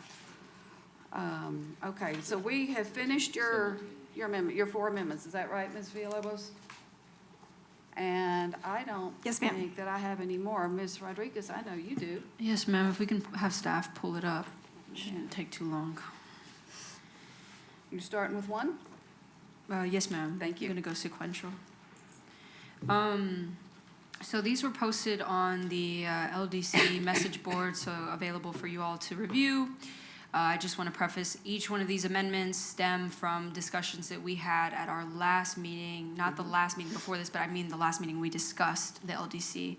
And I had committed at that time to dedicate time to work with staff, which again, I very much appreciate our staff. I'm growing more impressed with them by the day and after learning what they do. And so, yeah, met with staff and we worked on crafting the amendments that we already discussed. So this is going to be repetitive because the language has been finalized. Just wanted to preface that. This first one gets at, we had given the example of Tantra.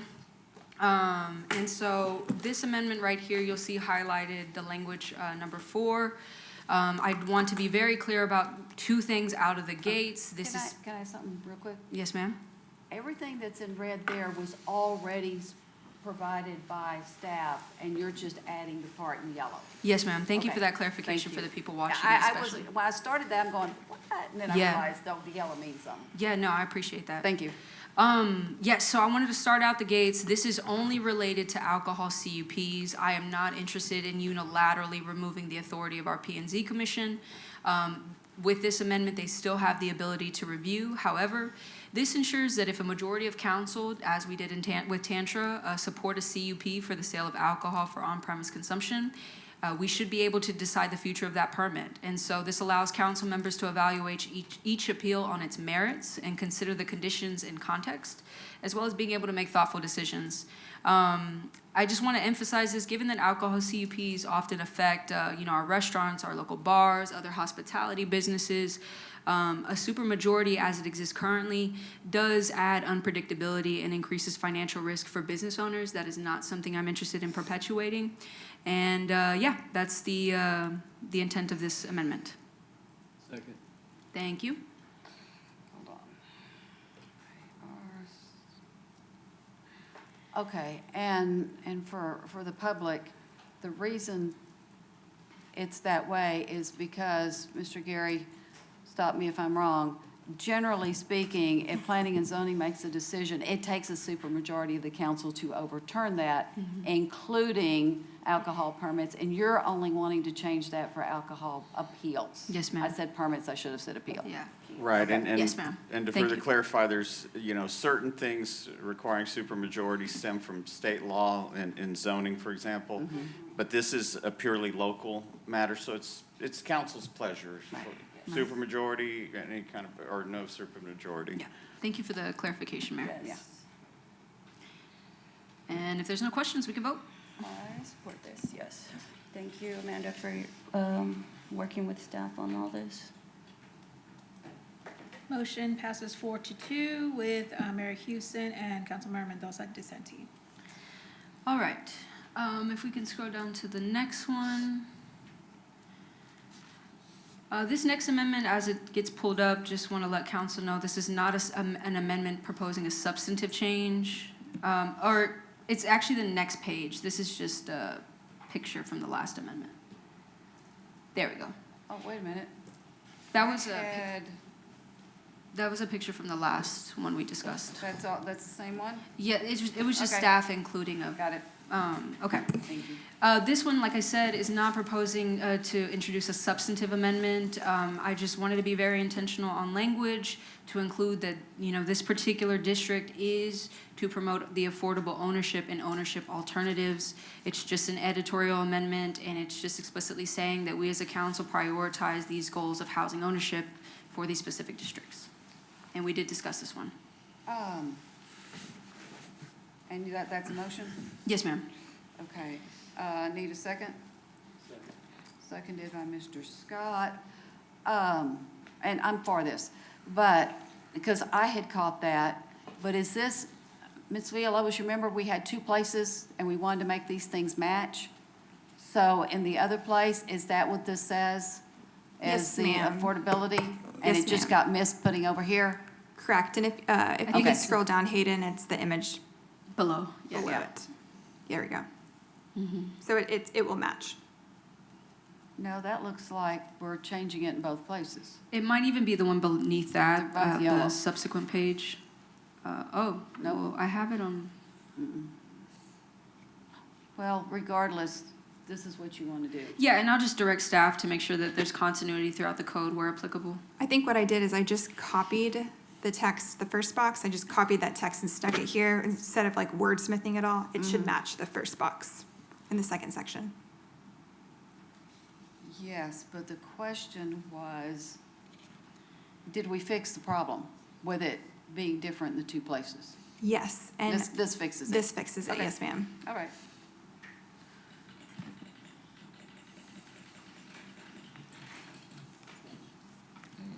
Motion passes 6-1 with. Wrong one. I meant to say yes. Okay. So, yeah, so motion passes Were you a 7-0. yes? Yes. Okay, and AR3. Yes, ma'am. I did say I was gonna do things sequentially. Let me make sure. If, given that there's some discussion on this one, we were kind of workshopping that, I wanna actually, go down to amendment number 5. Okay. It just revises use standards, knock those out of the way already. So we talked about this, I said it in the beginning, we've talked about all of these, and this is a proposal to strike. You'll see the highlighted language is under use standards. And if staff could scroll down, we have personal services included under this and medical, we have a separate medical category that you'll see for the public. And there's one more. As well as, yes, ma'am, as well as eating establishments, where this language was also found. And then finally, I believe, is retail sales. What this amendment does is it strikes that language that is found in all of those use standards. It's just removing very unnecessary and arbitrary language. There are a lot of things done specifically being planned downtown, and so we obviously don't want to tie the hands of development in that way that could be good development with arbitrary standards like that. So this is proposing to strike all of that in each of those. And to change it from limited to permitted. Thank you, Mayor. Yes, and updating the respective land use matrix. Okay, looking for a second for Ms., number 5. Is seconded by Ms. Garza, because she's got her microphone on and talking into it. Are we good? Yeah, I looked at this and went, where did this come from? Yeah, it didn't make any sense, so. And we actually have some that don't abide by this. Okay, are we ready to vote? Yes, ma'am. Let's go. Motion passes 7-0. All right, thank y'all. And these last two, I'm gonna have staff kind of help me articulate some of these things. So as you may have remembered, my colleagues, this is the first one, yes, which it should be amendment number 3, yes. Okay, so there was a request, obviously by one member of the committee or the community that's here, but other members throughout the community about power plants, these very large electric and gas facilities that exist. And the amendment itself was trying to get at two things that were being requested of council. Number one, trying to provide more definitive language on what do we consider to be the electric or gas on-site generation. So you'll see the highlighted language, and please ignore the blue. I will delineate what the blue means. But for now, the yellow highlighted language provides that definitive nature that was requested for this specific category. But after talking with city staff, you'll see, which I don't, Mr. Floyd, this is not the most recent one. It is not, And do we have copies for my colleagues? we do, actually, the hard copies there, Liz, do that. I apologize, Hayden, if that last version I sent you is correct. And what I'll, all the blue. yes, what I will say about this amendment, and Councilmember Rodriguez, pardon me, ran out of water. Councilmember Rodriguez is correct in stating that this is what this amendment addresses to do. There's a lot of work by staff. I know we worked some with Mr. Tyndall on this, just kind of understanding this, but at the direction of council. But the yellow was what was originally on the message board. But after we had some discussions today and understanding a little more about, maybe different provisions that state or federal law may be intertwined with this definition, we went ahead and made some changes to some wording here, and that's what this wording does. And what it does is provides that definition for electric or on-site generation, specifically as it relates primarily to data centers, which obviously our previous amendment, we may have to relook at this wording even further based on the amendment. I just kind of made that note earlier. But then again, it might not be terrible, because if we ever added it back, we might not remember to look here. So So it could stay as is. So my question to that would be, and again, as someone that likes to reverse card things, and I guess this is more of a question for Mr. Aguirre. If we're mentioning something that regulates data centers, can that potentially later be used as an argument that we allow data centers in our city? Oh, good Even though we question. just No. essentially bar them, okay. No, because the specific prohibition or whatever is gonna override the broader Okay. provision. But we still need this. 'Cause other. Could we get though back, I do want to clarify on. Thank you. Because, when I work with the community members, when there's changes to it, I like to, make sure we're transparent on why. And so I wanted you to be able to finish your remarks. No, that's fine. And so what this does is it interrelates to those electric or on-site generation facilities as they relate to different substation switching facilities, cooling systems, and I won't read it all to you. And then also those on-site systems that relate to on-site generation and co-located serving data centers, artificial intelligence, computing campuses, and cryptocurrency mining facilities. At the second part of this on the next page, Hayden or whomever, if you can just scroll down, what it does also do is it includes what it does not, what this is not, which is not, doesn't include emergency backup generators, accessory to residential uses, hospitals, public school facilities, public safety facilities, public facilities, or other facilities that may not be outlined specifically in this definition. Additionally, what the wording does is it talks about not including those distributed generation as defined in our in our interconnection guidelines manual for the utilities department, who also helped with this. And then lastly, what it also does is provide a language that was changed to, that the definition that whatever we put in here doesn't supersede any federal or state laws. So in the event that there's something federal or state that may preempt us, that this allows those, that wouldn't conflict that. So that's what that definition seeks to do. It does stay in the table categories of major utility that is conditionally approved in the 4 areas it's always been. The additional part to this amendment also outlines a definition for a large electric generation facility. This is also a topic that the council touched on the May 5th meeting. And what this does is basically limit those, what we would call definition C, to a heavy industrial for just the generation. So a generation facility that's feeding the public grid would only be allowed under this in heavy industrial as a conditional use that comes to council. And that's some of the language that we heard in that, again, with the same caveat that if it's superseded by any federal or state legislation, that's gonna control that. And I may let Sam also And I just wanted opine to on that. clarify a little further too, that, and you may have already been going there, but just the idea that what the practical effect of these modifications is that we believe the city has the zoning and regulatory authority to determine the appropriate locations for a plant, the plant itself. But all of the infrastructure that goes into plants is within the jurisdiction of PUC, and they actually issue a certificate of convenience and necessity. And it preempts our local authority. In other words, once that plant is determined, the state is going to regulate the location of transmission lines and the associated substations and all those facilities that tie into the plant. So we're just making clear that we're not seeking to step into an area that's preempted by PUC.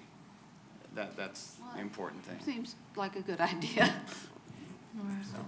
So those are the kind of that encompass those changes that are different than the message board, and those are things that kind of came to light to us over the last day or so. So, Mr. Floyd, let me ask you, because ultimately, I mean, I can explain the fact that if we're preempted, right? Absolutely. You know, there may be desires from the community, but I really can't argue that. But let me ask, and Mr. Aguirre, I hear what you're saying, and I appreciate the additional information, because I didn't even know that. But I know the original intent, which we talked, was when it comes to power plants, only heavy industrial, right? But am I understanding your comments correctly in the sense that, like, is that even prohibited? Like updating our land use matrix? No, I believe we can still regulate the location of a Okay. plant. But the idea is that, you know, I don't think we're gonna let a power plant in single-family zoning, for example. Of course.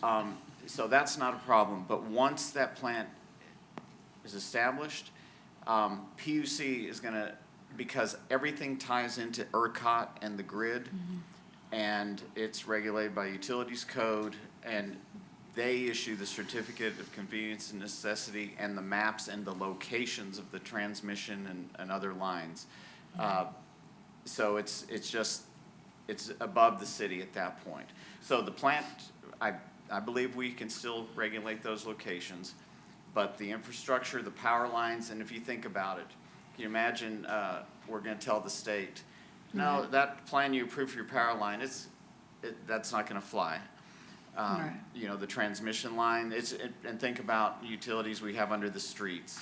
Everybody's by state law entitled to a franchise, to use our poles, to actually even, they can have their own easements almost in any location in the city, and generally we can't regulate that. Okay. So is this blue, it looks like it's inserted text, so it's added onto what you had in yellow, Ms. Rodriguez?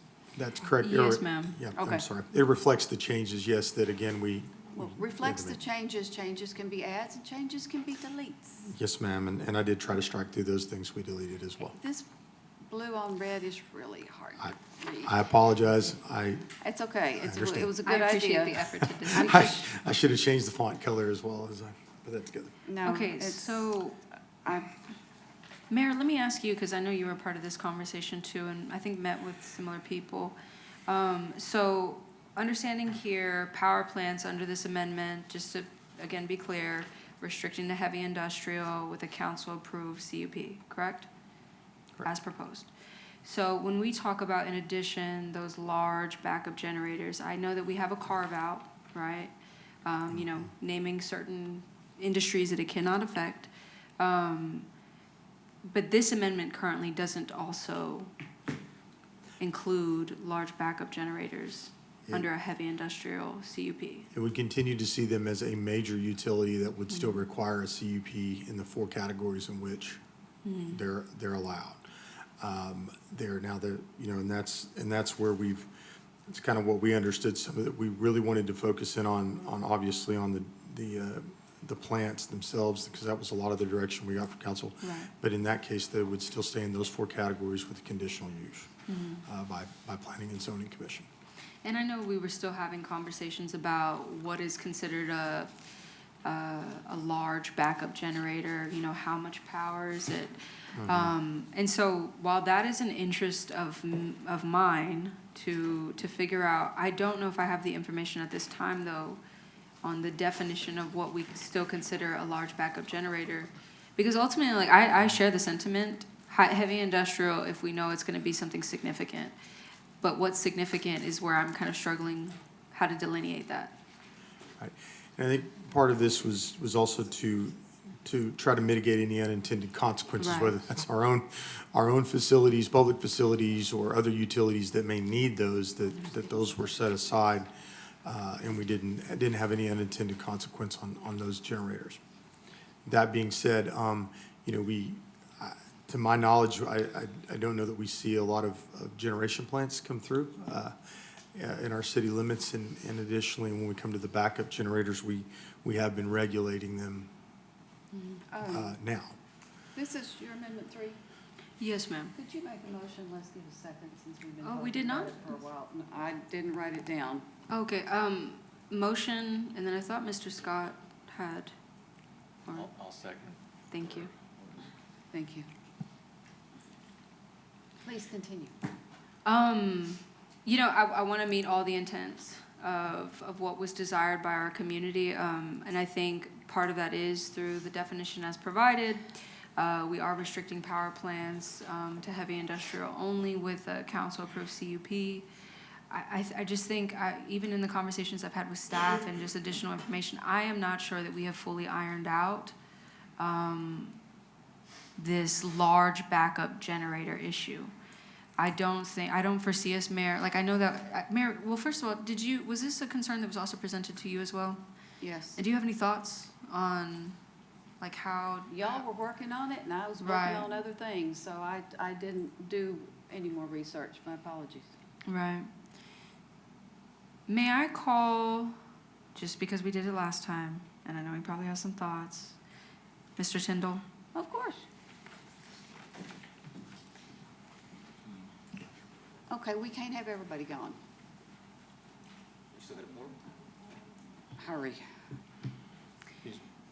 Did you have any additional thoughts? I heard in your citizen comment remarks that. Zachary Tyndall speaking. Zachary Tyndall.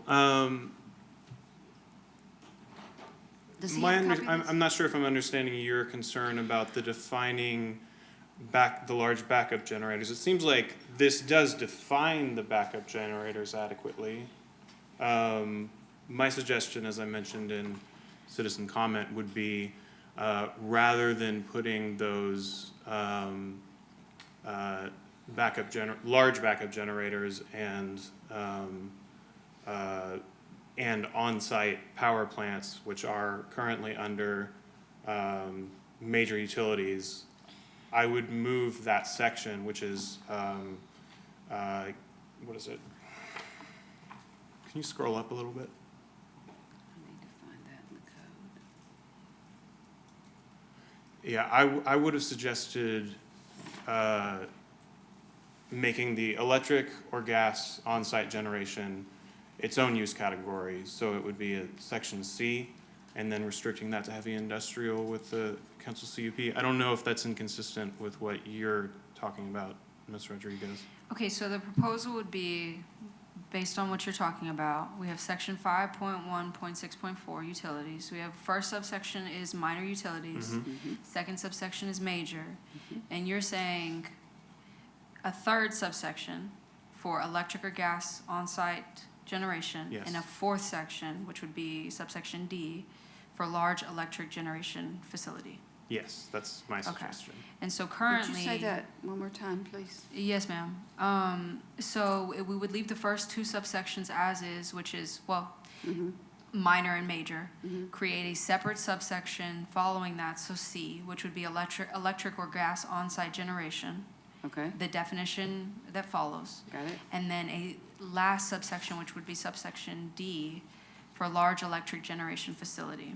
Which that was already proposed to be For- its own yes. letter. So the inclusion would be that same C asterisk, heavy industrial for electric or gas on-site generation to match that intent. Okay, is that clear? Yes, that is Now, let me exactly my ask- thought. Thank you, Mr. Tyndall. Now, let me ask You wanted it staff. separated so you can change it out in the land use matrix. That was Yes, the purpose. exactly, yes. Yes. Now it makes sense. Yes, ma'am. Got it. May I ask staff, though, any implications, any concerns, any thoughts before?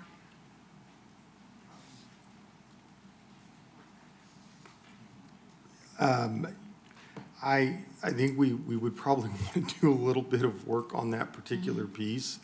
I know we're so close tonight to wrapping up everything. I did hear the direction, and we could try to work through some wording, I think, to complete that on council direction, that amendment. I do think that I would want to work pretty closely with Mr. Pentile and our utilities and our Right. other utility partners to ensure that that didn't have any additional consequences related to that. Right. So if I'm hearing you, we can work on that amendment from that to craft the wording and spend a little time on it. But if that's the amendment that's passed as is, we'll have to, I guess, correct put the wording in that properly afterwards. But again, it's gonna require some work for us to ensure that matches everything that we would need to do. So at the end of the day, we need to postpone this for this one item? I would not, and I hear you, but I would not postpone this item for the sake of this, just to be so clear. What we could do, Mayor, though, is postpone it for now, give staff some time. I don't know if that's sufficient time, but I don't even think that's gonna be sufficient time, because we don't have that many items that I think are gonna garner significant discussion. Here's what I'm concerned about, and I didn't realize this when I first was on council, is each land development code is its own thing. And whenever we amend it, that makes another one that people file applications under a certain one. That gives you more to deal with. It's a different version. Right. You know, I would say we've been amending the land development code pretty frequently, at least annually or biannually. I know the state legislature's coming up next year. All I'm saying is that we probably will have to make amendments after the next legislative session, and we don't have a lot of these that come down the pipeline in the time. So if this amendment we need to look at in the future, we're happy to work on that. Yeah, I'm gonna make an administrative decision. Unless it's next Yeah, time, no, I'm gonna I make don't it- want to. No, I'm gonna make an administrative decision. You heard the discussion. It is, we're gonna keep it as is with the definition as is. And should we need to, bring this back at whatever purpose, we can do that. When you say as is, that means none of the yellow, none of the red? No, ma'am. Or everything on without the screen. blue? Everything on the screen. is what I Everything mean. as, with the yellow and the blue and everything? Yes. Yes. And then review, and at such time that somebody figures out, maybe we'll have some other Yes. changes in our pocket that I need to think be we made. met the initial intent already, Okay. which is the power plants, heavy industrial, council approved, everything else, we can address at a later date. You were still on 3? Yes. Yes. Okay, I'm making notes, yellow and blue. Okay, so that's your amendment, seconded by Mr. Paselk, and we're kind of crossing our fingers here. But like you say, this doesn't come along very often. Correct. And we'll Okay. note this for, we always keep a running list of things staff has and so forth to look into for the next round of Right. amendments. And when it gets critical, then we make the change. Okay, if y'all are ready, this is Amendment 3, proposed by Ms. Rodriguez. Well, postponing, or just. Whenever you're ready, Mr. Mendoza. Motion passes 6-1 with Councilmember Mendoza dissenting. Okay, so, Ms. Rodriguez, I still have you down, oh, I just recorded down the wrong one. Number 4? Oh, yes, this That's the- deals with. That's the backup. This amendment, if staff can remind me, it was just to provide further clarification and an actual definition on what we are considering as a backup generator. Not a major thing? No, ma'am. This Okay. is under the minor utilities If use you're making that amendment, I will wait for a second for you, my dear. Thank you. Motion by Ms. Rodriguez, seconded by Mr. Paselk. Are we ready? Hold on a minute, let me just reset it. Okay. Sorry. This one wasn't as complex. Mr. Scott?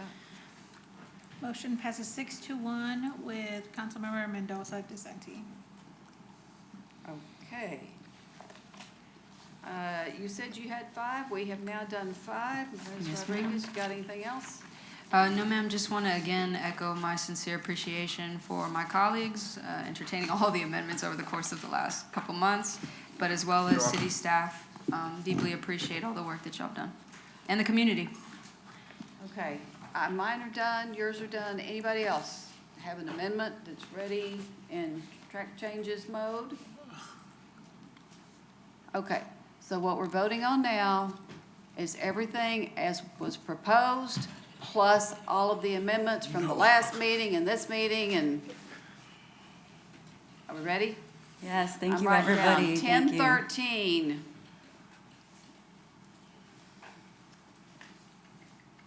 Any day, Matthew. Motion passes 7-0. Okay, so that now Bye. concludes item 17, and I think it's time for another break. What do y'all think? Yes. I think Did that go 7? Chief wants to go already. It is 10:13. Please be back at 10:20. And take the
We have returned from our break. It is now 10:21 p.m.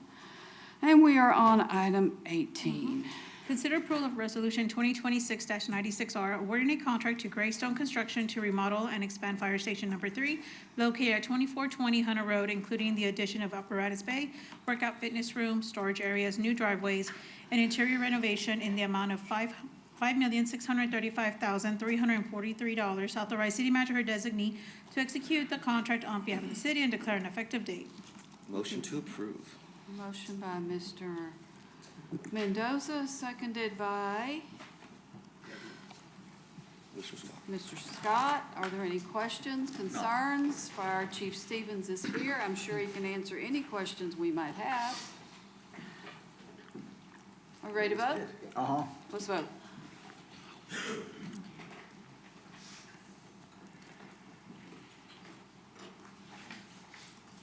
Motion passes 7-0. Yes, it is. Okay, on to 19. Consider approval of resolution. Have a great night, sir. Consider approval of Resolution 2026-97R, expressing support for the nomination of census tracts to be designated as a qualified opportunity zones to promote economic growth and enhance redevelopment opportunities, and authorizing the mayor to sign letters of support and declare an effective date. Motion to approve? Second. Okay, I'll make the motion. My bad. And seconded by Mr. Mendoza. And do y'all have any questions? Yes. Is there a presentation, or we're good? Okay, I do have questions. okay. I think Um, Ms. Rodriguez is here to answer them. Yeah, Mayor, a lot of it stemmed, you put a question on the message board about the existing opportunity zones. They put a map out. I wanted to see, yeah, I appreciate the question though. I wanted to see, like, with those zones juxtaposed with this zone, these proposed zones, it's a large swath of our city, which I understand given like the income and all of that. I guess my question would be, what is the reason for the non-selected? Because it's a very small segment of our community that's not selected. Oh, not selected by the federal government? No. That Or we're not- non-selected by staff? That we're not Is not it that proposing. It's not selected or not eligible by the feds? That's what I'm trying to understand. So that small segment of the historic district, I think it goes all the way down like Hunter Road, that isn't an opportunity, like is that based off of the income, the property values? Yes, so these tracks that you currently see, those are currently opportunity zones, but that they were defined early on and they expire in December 31st of 2028. So these are kind of our current older zones. What the federal government did was, based on low mod income information, they updated eligible census tracts to a total of 16. So I don't know there's another slide that that updated this one. I can't, can someone forward it to because I'm trying, it doesn't work. Okay, Yeah. stopped.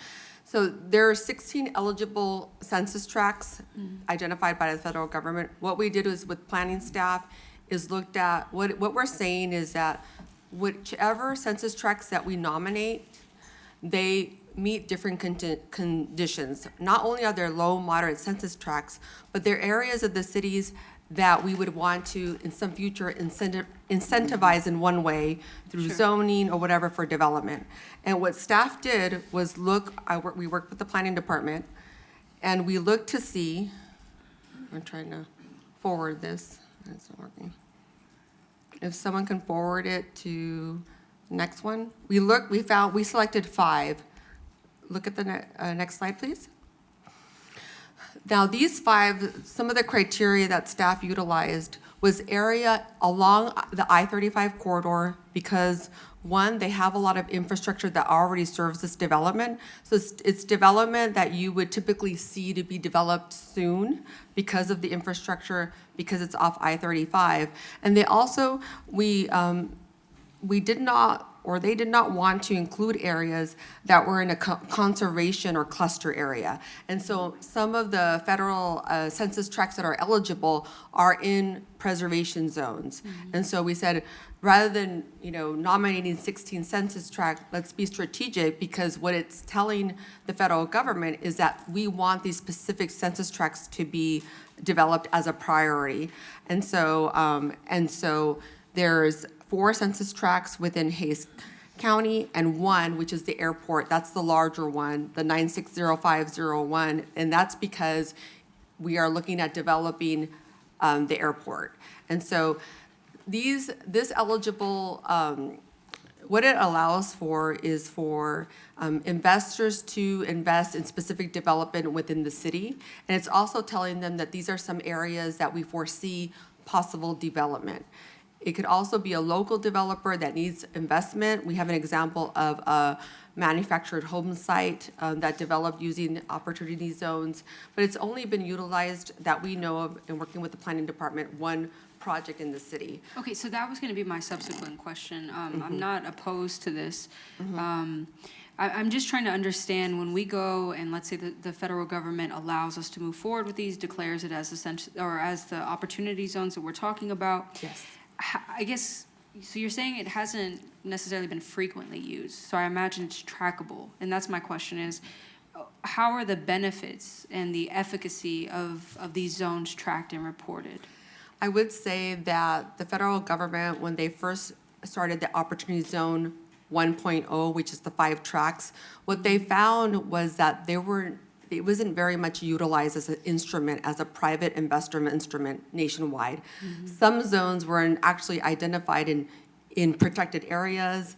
Some zones were even identified off coastlines. So there wasn't really a real intent to identify what are the right areas to develop in cities. And so this is the 2.0. This is them trying to come back, review, and clarify, and really look at specific areas and ask cities and counties what areas do they believe could be candidates for this eligibility census tract. So we're only saying that these are possible candidates for development, but it's the private sector. We're not gonna give any money. It's the private sector that says, you know what, I'm gonna use this as one of the tool in my economic development toolbox. And so I may not have all the investment to create affordable housing or workforce housing or whatever it is, or light manufacturing, but I can pool this money using this tool to be able to develop my project. Okay, so the 2.0 nature of it, I guess the tracking and efficacy part though that I'm talking about, like the example on the airport.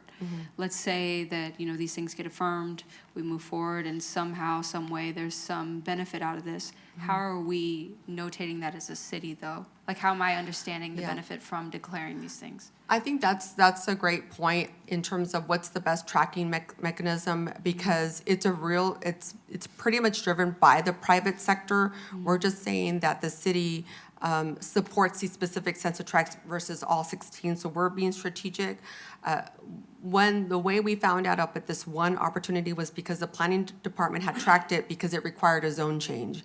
And so when in talking to the developer and investor, I called them as well and said, okay, did you use this fund, just trust and verify? They said, yes, we used it nationwide, and we used it for affordable housing community through manufactured housing in San Marcos, and now they're doing projects nationwide. So I also believe that the development community was really waiting for the census tracts to be reviewed, because like I said, some of these census tracts were not even in central business areas, development areas, which is downtowns, and some cities wanted them to be. So they were like in the wrong area. And so the Department of the Treasury has really taken issue as to where could these eligible census tracts be, and let the cities tell us where they would like to prioritize some or all.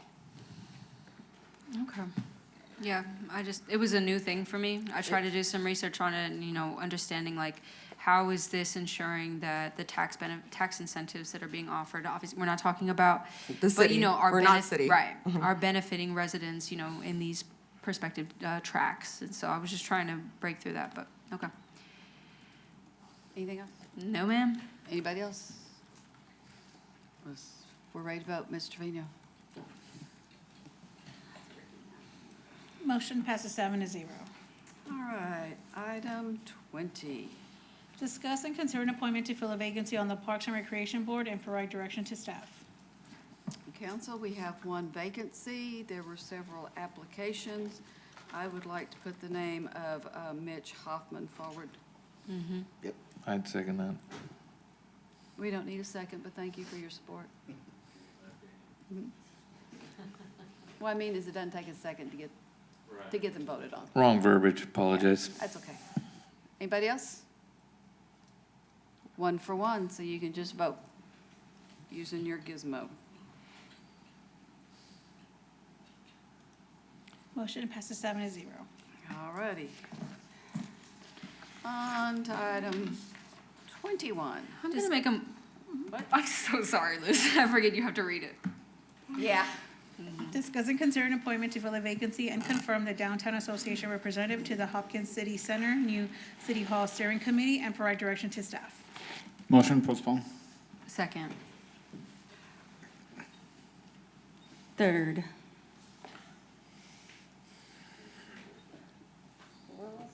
That was by Mr. Gonzalez, seconded by Ms. Rodriguez? Okay, I was gonna ask if we could do the downtown one and get that one done, and then talk about the rest of them. Yeah, I'm fine with that. I thought we had to do the whole thing together, but yeah. No, we can do it piecemeal, can't we, Ms. Trevino, Mr. Gary? But we have a motion to postpone at this point in time. Yeah. We're gonna resolve this before we meet again, correct? I Yeah. hope. When do you want to postpone it to? We need a time certain, please, sir? Sure. So my whole thing was to have the discussion that we talked about earlier. Can we have that discussion now? Well. No, we I I'm said we think were asking gonna. the attorney, Oh. we're gonna agendize it for the next time. Yeah. So can we discuss about what we want on the next agenda? You can put something on a future agenda, that's all you can do. The way the posting is, you can't actually take that action tonight. But Right. You can. But we need to yes. define that. We've already kind of talked about it. We have appointment to that committee on here. So So- that we're defining how we're going to do that. Yeah, so you can discuss a future agenda. Okay, so what we talked about before is the newbies would be appointing 2 people each. My question is, and we all agreed on that, correct, I think? Yes? Okay, so the question is, do you want to go from the pool? Do you want to go from the people that you know? Or do we need to advertise it, in which case we need some time? What do y'all want to do? My thought process would be similar to the way we name people to the charter review committee, and that we all just, We each had one, but we did have applications. but I know like my appointee at least hadn't previously applied, and I guess It's okay if Staff they went on the don't, back but end do and- you want I'm gonna open applications it. in order to help you figure out who you want to appoint? sure. I want to open it, Mayor, because in full transparency, I don't have 2 people already selected, and I want to give the opportunity for people to introduce themselves to me and figure out what's the vibe. So we want Ms. Trevino to open it for applications and for communications to put something out and let people know. Now, that is a quick turnaround with July 7th. Yep. I don't think, I mean, But it's the unlike other 16th. things that have to be here a week ahead of Good for you? time to be in the Right. deal. No, I just wanted to check with Ms. Trevino. Yeah. Right. Yeah, Tomorrow that we'll get works on with me. You know, normally we say we have to have it a week in advance, but Sure. you could make the deadline when?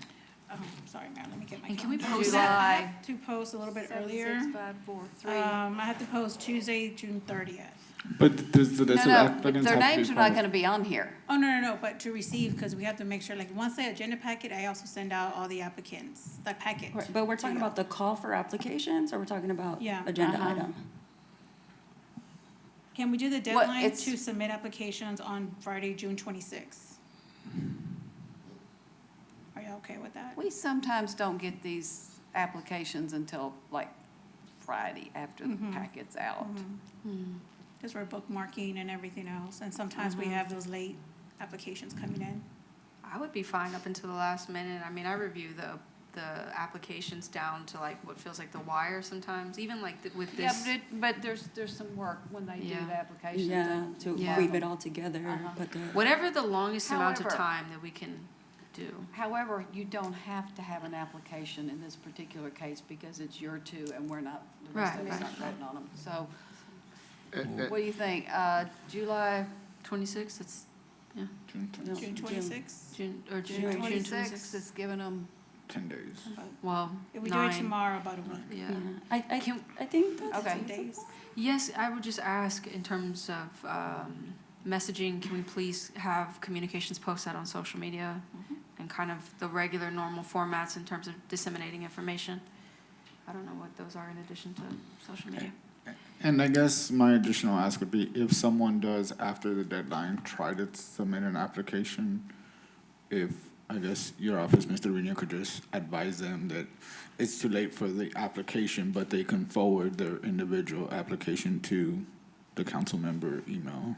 Okay. That way we still get it, even though it's not through. Well, they don't We would have have a to do paper that. copy of the do they get a file No, they emailed just get a back to them? confirmation stating Yeah, thank so you. they don't have anything to send to you. But they could just write an email and I'm interested. Yes, you can et cetera. communicate, but that application won't. The actual application I'm just won't. saying, I don't want anyone that like wakes up from a coma on the 27th and really wants to be on this committee to be like, well, too bad, too sad. Right. Like if you I wanna, think if you That's what I wanna do mean, a but- little bit extra work and like use your vocabulary to generate complete sentences and send an email to council, you can still also do that. Right, I think it's Yeah, but you important to said to name that. forward their application, and that's not possible. Oh, no, that's what I meant. Oh, That's what okay, I'm yes. telling you. Their- That's their not interest. possible. Forward their interests There directly you to us go. rather than. for the Yeah, that's I think perfectly that's fine. important to name, because some folks will be like, oh, I missed the deadline. And unless you're like connected or savvy or like have been watching meetings, like you don't know that people sometimes will do So it the day just before. to avoid all. 30th? Oh, I'm sorry. I'm sorry, Mayor? June 30th? That's when I have to post, but maybe the latest we could do is Monday 29th. They could have the weekend too, 2 weekends. Yeah, but you don't have to have these when you post. You can do these But I just like to send everything out. Thursday the or same day. Friday, But and you can that's when we supplement, usually I get them. guess. And just to avoid all doubt, so we don't have a debate when the appointments occur, to avoid all doubt, you are going to allow people that didn't submit an application to still be considered? Because I know we've had that debate before, whether, well, should they be eligible? But But this is, We're- but we that's haven't when we're under- all voting on them, and we all want to see the Yeah. application. In this particular case, Okay. this one's different. just want to make sure we're all on the same page. That's perfect. Thank you. Application not required. Like Mr. Gonzalez says, somebody can email somebody directly and make their case. They could wake up from a coma, or what did you say? You never know, man. You never know. Okay, so we're gonna I postpone. mean, they wake up from a coma, they just realize they have a new lease on life and want to have a badass city hall. There you go. Okay, so this is being postponed to July 7th, if we all vote for it, so let's possible. vote and see how that turns out.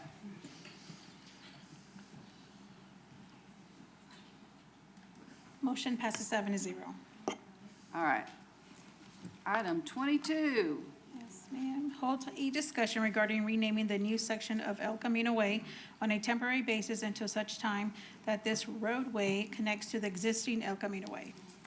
And Carla explained all of this, and so we're not deciding this today. It's do we want to pass it on, in which case it would go to P and Z. Let me give you some of the names that Ms. Sisk had suggested, because I said give us some ideas. Crested Caracara, because there's eagles out there. Wild Wind Way. She said something that somebody by the name of Johnson owned it before they did, but we've already got a Johnson Street in the historic district. So she's got Old Johnson Farm Road, or one she had was Heritage Lane, but I think that's gonna get real confusing. So those are some of her suggestions that we could, but if y'all are good with those, Are we including Carlita's Way? you can. Because I'm with that one, I like that one. To include it at least. Yeah. I was into it. I don't know if she was serious, but There's not any addresses on there now, there won't be, so nobody's gonna go through the trouble of Yeah. having to change their address, but this Yeah. will, okay. well, we can put that one on the list. But they would have to go through the trouble to change their address if and when it's connected and it then becomes. There's not any addresses, it's a back road behind some apartments. There's Yeah. not gonna be an address on this road.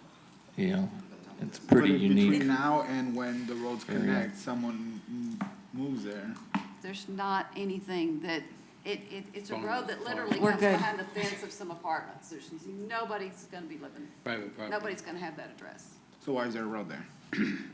There you go. There you go. Yeah, Now Well, you see. rather there not be, but through our transportation plan, I You think know, that's why there's sometimes a road. Would that weird be things correct, Mr. happen, Vitale? okay? And all we can hope is to fix it. The reason the road is there is because it's, I'm sorry, part of our thoroughfare plan? It is part of our thoroughfare plan that's approved by council. The two sections of the road are Yeah. eventually supposed to connect. Yeah, because this developer did this, and there's a piece in the middle that hadn't been developed, and we don't know when it will be. That's So correct. it's- But eventually, they're supposed to connect, which is why they named it that, correct? That is correct. And I guess just for clarification, is this a temporary renaming and so it needs to be represented as such?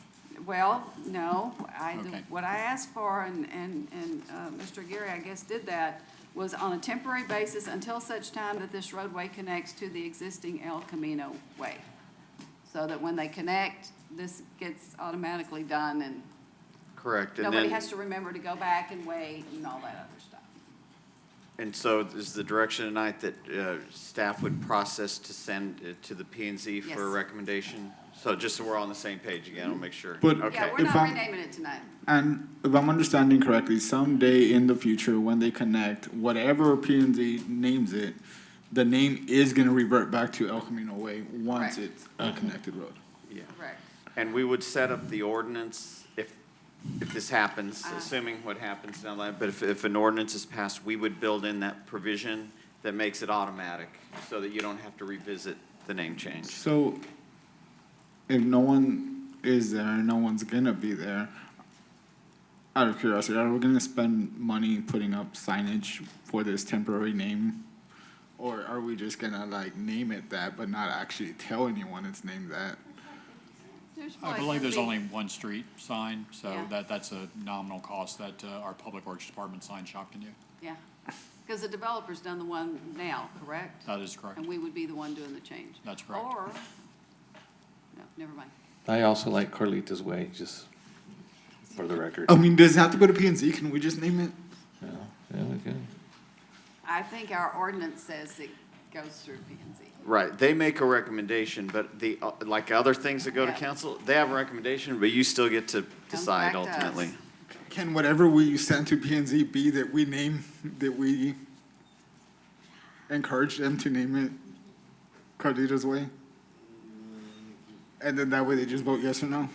I just listed 4 suggestions for them to choose from. And there's no, again, this is another example, there's no supermajority here, so the bottom line is, they can recommend whatever they want, and then y'all can just decide. And we can do whatever we want. That's correct. Mr. Floyd?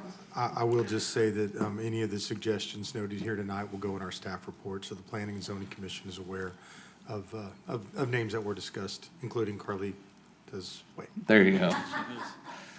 Thank you. Can we like vote and italicize Carlita's Way so they know that's the one we prefer? I'm sure she's watching, so, I mean, Carla, if you don't like that, let us know. Now. Yeah. Okay, folks, we're on to item 23. Yes, ma'am. The city council will convene an executive session pursuant to the following sections of the Texas Government Code. A, Section 551.086, Public Power Utility Competitive Matters, to deliberate regarding the possible sale of electric substation assets. B, Section 551.074, Personnel Matters, and Section 551.071, Consultation with Attorney, to deliberate regarding the hiring of personnel for the provision of emergency medical services. C, Section 551.087, Economic Development, to deliberate regarding possible development incentives related to the River Bridge Branch Public Improvement District. D, Section 551.071, Consultation with Attorney, and Section 551.072, Real Property, to receive legal advice and deliberate regarding the lease of city-owned land located at 201 South LBJ Drive. Motion? So moved. Second. Ms. Rodriguez, seconded by Mr. Pasek. Let's vote on going into executive session. Motion passes 7-0. Okay, grab your stuff, proceed on to the conference room.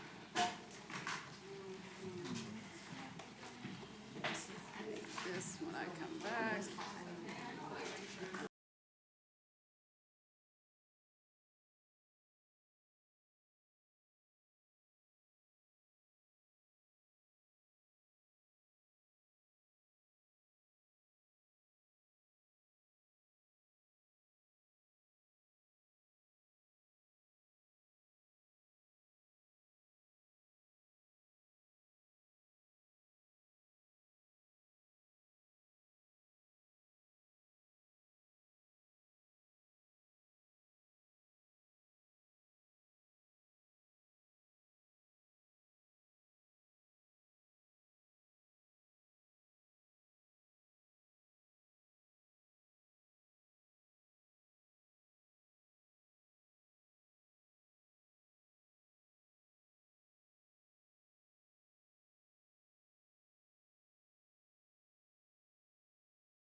Okay, we have ended our executive session.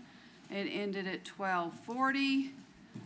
We are now to item, whatever the number is. Yes, consider action by motion and provide directions to staff regarding the executive session deliberation under the following sections of the Texas Government Code: A, Section 551.086, Public Power Utility Competitive Matters, to deliberate regarding possible sale of electric substation assets.